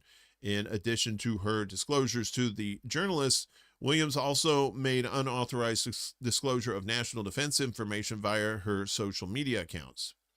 An FBI affidavit reviewed by Politico includes details that align with a book by author Seth Harp about Delta Force. Harp called Williams a patriotic American who has committed no crime. Trump's unhinged DOJ will not even say what classified information she allegedly leaked. Her arrest and imprisonment is an outrage. Free Courtney Williams, Harp wrote on the tweeters. FBI Director Kash Patel praised the arrest and the outstanding work by FBI Charlotte.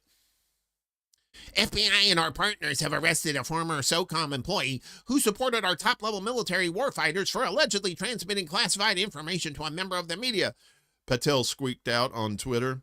Let this serve as a message to any would-be leakers. We're working these cases and we're making arrests. This FBI will not tolerate those who seek to betray our country and put Americans in harm's way. I'm dating a honeypot. I added that last part. He didn't say that. But he knows it. You thought we were done with Pam Bondi, but guess what? Congress isn't. Democrats in U.S. slam Pam Bondi for refusing to appear for Epstein hearing. Lawmakers in the House of Representatives called on former Attorney General Pam Bondi to address a committee probing how the government handled files related to convicted sex offender Jeffrey Epstein. Yesterday, Democrats on the House Oversight Committee accused Bondi of stonewalling Congress's oversight powers and defying a subpoena for her testimony. Their statement comes one day after the Department of Justice said Bondi would not testify since she was no longer Attorney General. What? She was fired on April 2nd. Just because you don't work there anymore don't mean you have knowledge of events that went on. You're still going to get subpoenaed. That's some dumb shit. It's shameful that Pam Bondi is still trying to protect powerful men and their connections to Jeffrey Epstein, the Democrat said in a social media post. She must come before our committee and answer our questions. Bondi was subpoenaed last month to testify about the release of the Epstein files, which was compelled under the November passage of the Epstein Files Transparency Act. Transparency. They should put that in quotes.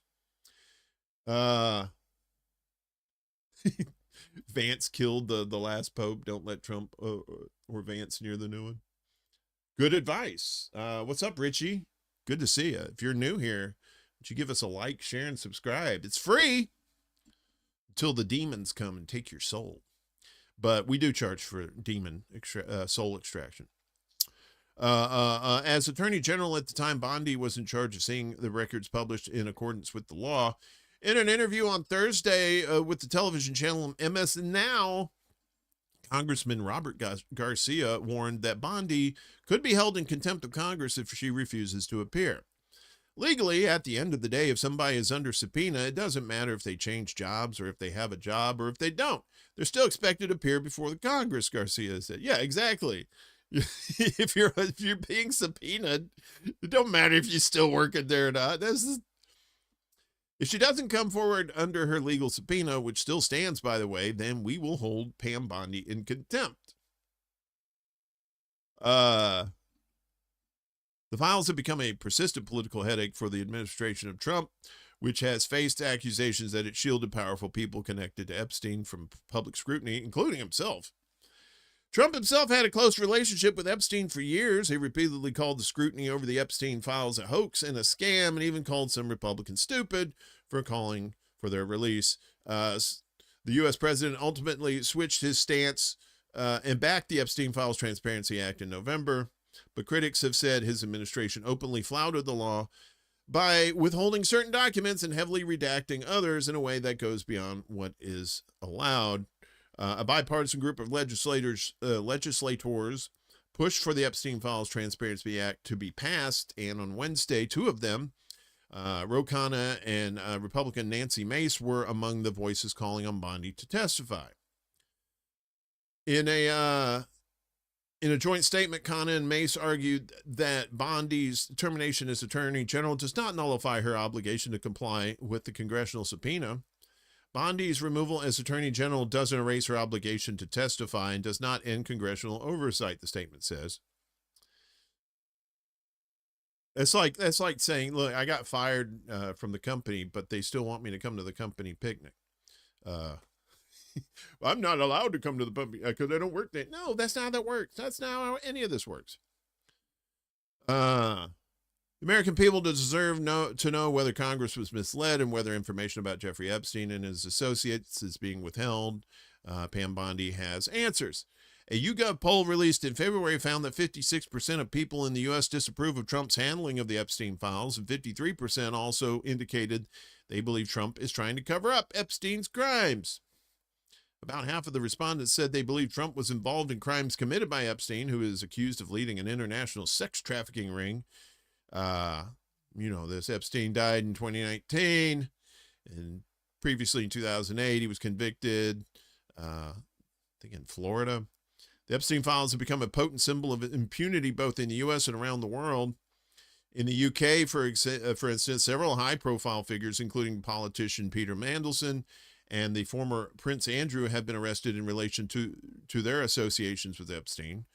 Critics in the U.S. have also demanded accountability from public figures in their government. We're demanding the truth and we're demanding answers, Garcia said in Thursday's interview. And the fact now that the White House wants to play games and essentially continue this cover-up and not allow Bondi to come and testify, that's not acceptable. And, the February 28th thing, they were getting pretty close to outing Trump in the Epstein files, and all of a sudden we're bombing Iran. Distractions. Here's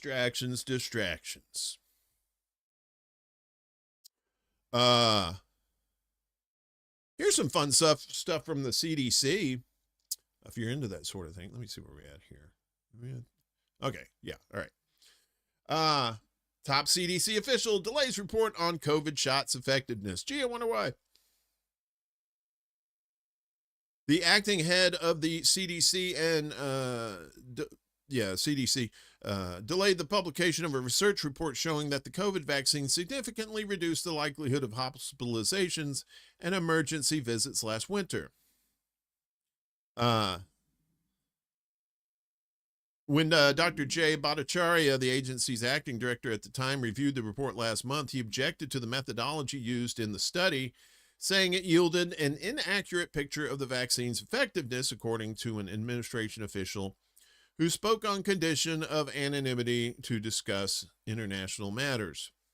Dr. Bhattacharya delayed the report, inviting controversy, even as the White House has indicated that it wants to tamp down discussions of vaccines before the midterms. I'm sure they do. In other meetings with CDC staff, he has praised vaccines and the one for measles in particular, offering to publicly endorse immunizations. Dr. Bhattacharya did not immediately respond to a request for comment. The COVID vaccine report was scheduled to be published on March 19th in the Morbidity and Mortality Weekly Report. Yikes. There's a Morbidity and Mortality Weekly Report. The CDC's flagship journal. Dr. Bhattacharya's delaying the study's release was first reported by the Post. Dr. Bhattacharya, who is the director of the NIH, the National Institutes of Health, has also been serving as the CDC's acting director, but his appointment ended last month when the Trump administration failed to name a new candidate for permanent director of the agency before the acting directorship expired.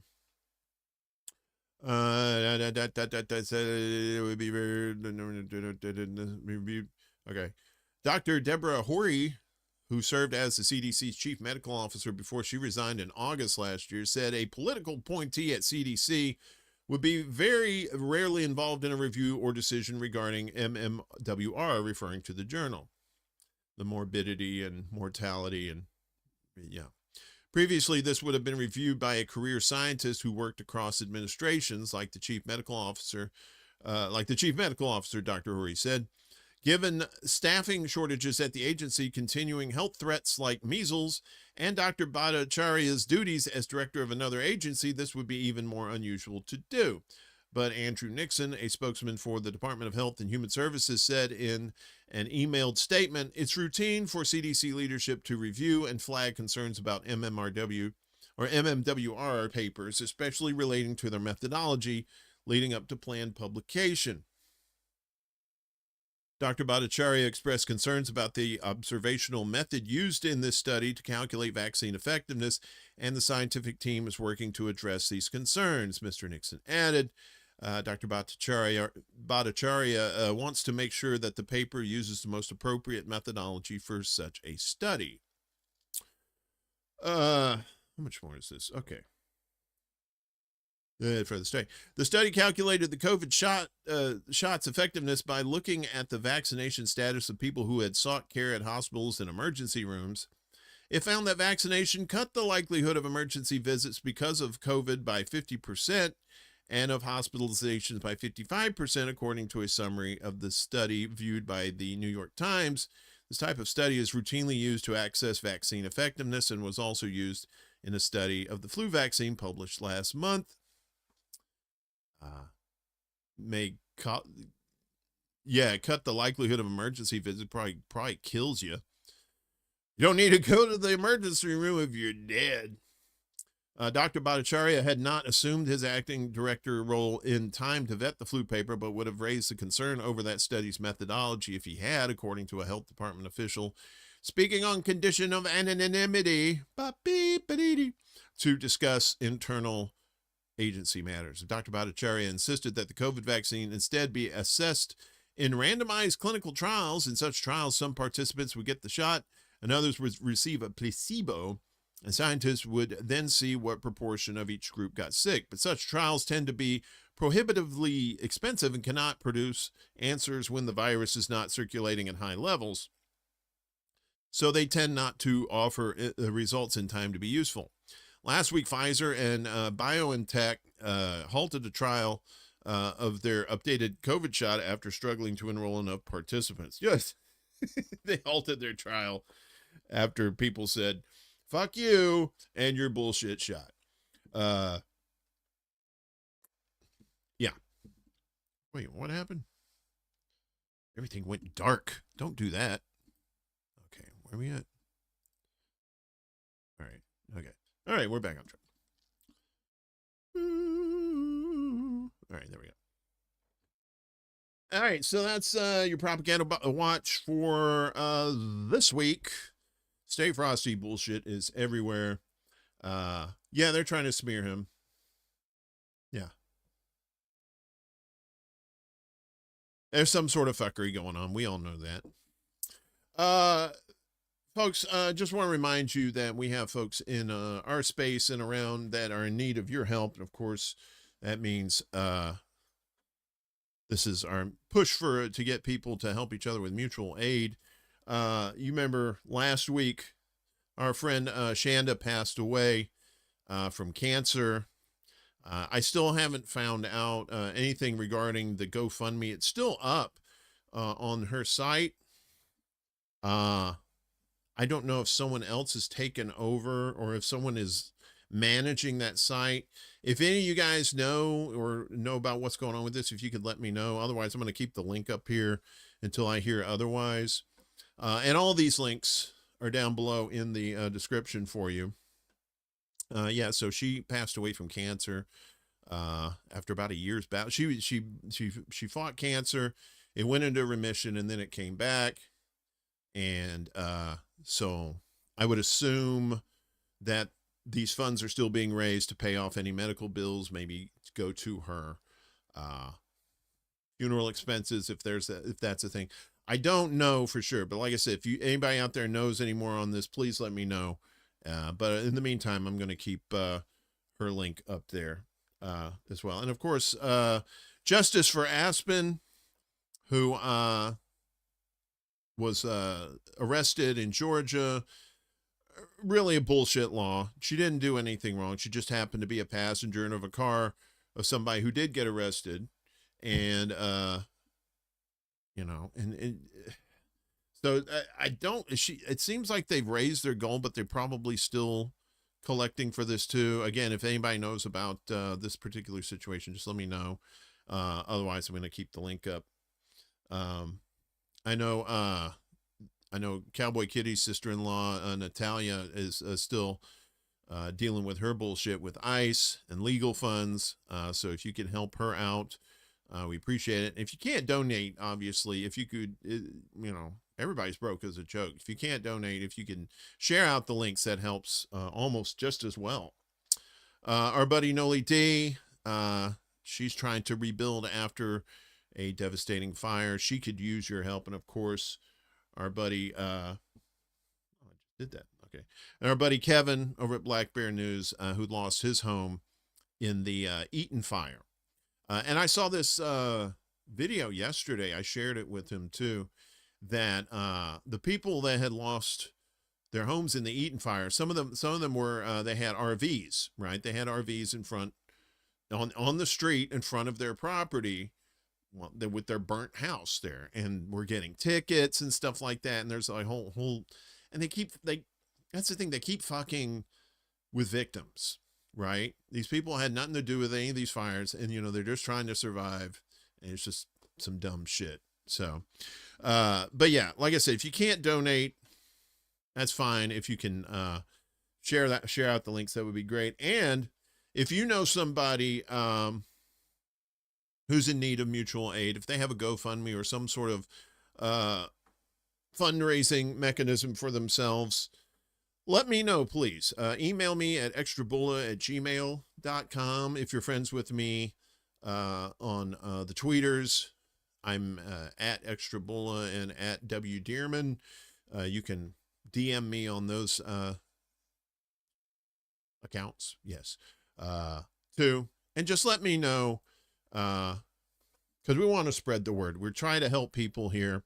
We try to inform you, and we try to help our friends and those who are in need in this space too. So anything you can help with, sharing out links, donating, emailing me and letting me know if somebody needs help, all of that is good stuff. Please do that. Tonight, we're doing it again. I'm going to do things a little different tonight. I think I'm going to plan something different. It's a little surprise, nothing crazy. But we're going to do a secret show, 11 p.m. Eastern, 8 p.m. Pacific time, on YouTube, Rumble, Facebook. Yeah, we don't do that on Substack. Okay, that's silly time. And then you get to see this guy. I'm the devil. Oh, you little devil. You'll see him tonight. So come hang out, take an hour or two out of the psychosis that we're going through right now, all this nutty, crazy shit that CERN caused. Finally today, Mama, I'm coming home. Artemis 2 crew prepares to come home. I believe they're supposed to splash down in about a couple of hours. We're going to see about that. So on their last full day in space, the Artemis 2 crew began the morning with Lonesome Drifter by Charlie Crockett as they approached Earth at 147,337 miles. NASA astronauts Reed Wiseman, Victor Glover, and Christina Koch, and CSA, that's Canadian Space Agency astronaut Jeremy Hansen, will continue preparing for their return to Earth set for today, including reviewing re-entry and splashdown procedures and conducting a return trajectory correction burn. Koch and Hansen will begin by stowing equipment they've had out during the mission, removing cargo and locker netting, installing and crewing crew seats to ensure all items are secured before they return to Earth. As part of the day's activities, the crew will review the latest weather briefing, recover force status, and entry timeline. Throughout the day, they will also work through post-landing operations. So Orion's thrusters are scheduled to ignite for the second return trajectory correction burn at 9:53 p.m. Eastern to fine-tune, I guess that was last night, to fine-tune the spacecraft's path towards Earth. So let's fast forward here today. So as Artemis 2 nears its return to Earth, NASA's teams on the ground are completing final preps for Orion's reentry and splashdown around 8:07 p.m. Eastern time. That's 5:07 Pacific time today. Off the coast of San Diego, the agency will continue to provide updates about the test flight during the daily mission briefing. Today's mission status briefing is at 3:30 and will stream on NASA's 24/7 channel. So they'll be coming back. I have to see. I'm going to see something here. We're going to try something we've never done before. So this is them live, right? I believe this is live. As they're getting close to Earth. That's Earth right there. So this is from NASA's YouTube channel. So they this was a 10-day mission, right? They didn't land on the moon. They went around the moon, kind of like Apollo 13 did, even though Apollo 13, I think, was supposed to land. But, you know, you've seen the movie. You know, that didn't happen. Apparently they got some really good pictures too. If you go to NASA's site, and of course everybody say, it's AI. Some of these people say it's AI, it's fakery. The people who say we didn't go to the moon, it's AI, it's AI. That's what you're gonna hear. AI, AI, AI, AI, AI, AI. Everything is gonna be AI when you don't want it to be. So yeah, so I guess that's it for today. That's all the news that we have here in Chicago. Again, we'll fix this. I don't know what this stuff is, but we'll fix it. We'll make sure it gets fixed. Kind of weird that that's happening. So again, tonight, 11 p.m. Eastern, 8 p.m. Pacific time, secret show. We'll be doing that. I'll be back again next week too with this show. I'll be doing of course, the Undercurrent with Laine P on Wednesday morning at noon Eastern, 9 a.m. Pacific time on YouTube, Rumble, Facebook, and Substack. And hopefully soon we'll be back on Instagram too for that. So yeah, clips will be clips for this show start going out tomorrow. Be sure to check out the clips for the Undercurrent tour too. They're floating around. I got nothing else. Stick a fork in me. I'm done. Yeah, that's a good one. NASA.gov, ways to watch. Perfect. So yeah, so probably in about a couple hours. No, 5. So yeah, probably about 2.5 hours, around 3 o'clock Chicago time, I think is when it's going to happen. Splashdown of Artemis 2, Electric Boogaloo. Thanks again, everybody. I appreciate you. I appreciate you watching. If you're watching this live, good to see you. Thanks for hanging out in the chat. Sorry about the tech stuff earlier. If you like this program, please like, share, and subscribe. Really helps us out. If you want to donate to the show, you can go to our link tree, or there's links down below in the description. If you can't donate, that's fine. If you could share out the links, that'd be cool. If you want to become a Patreon, you can do like $5 a month. Get your name up in lights at the beginning of our shows. And other than that, I'm going to say peace out, Home Slice, and see you tonight for funsies. Take care, everybody. Smell you later. This is SETI Alpha 5! Woo!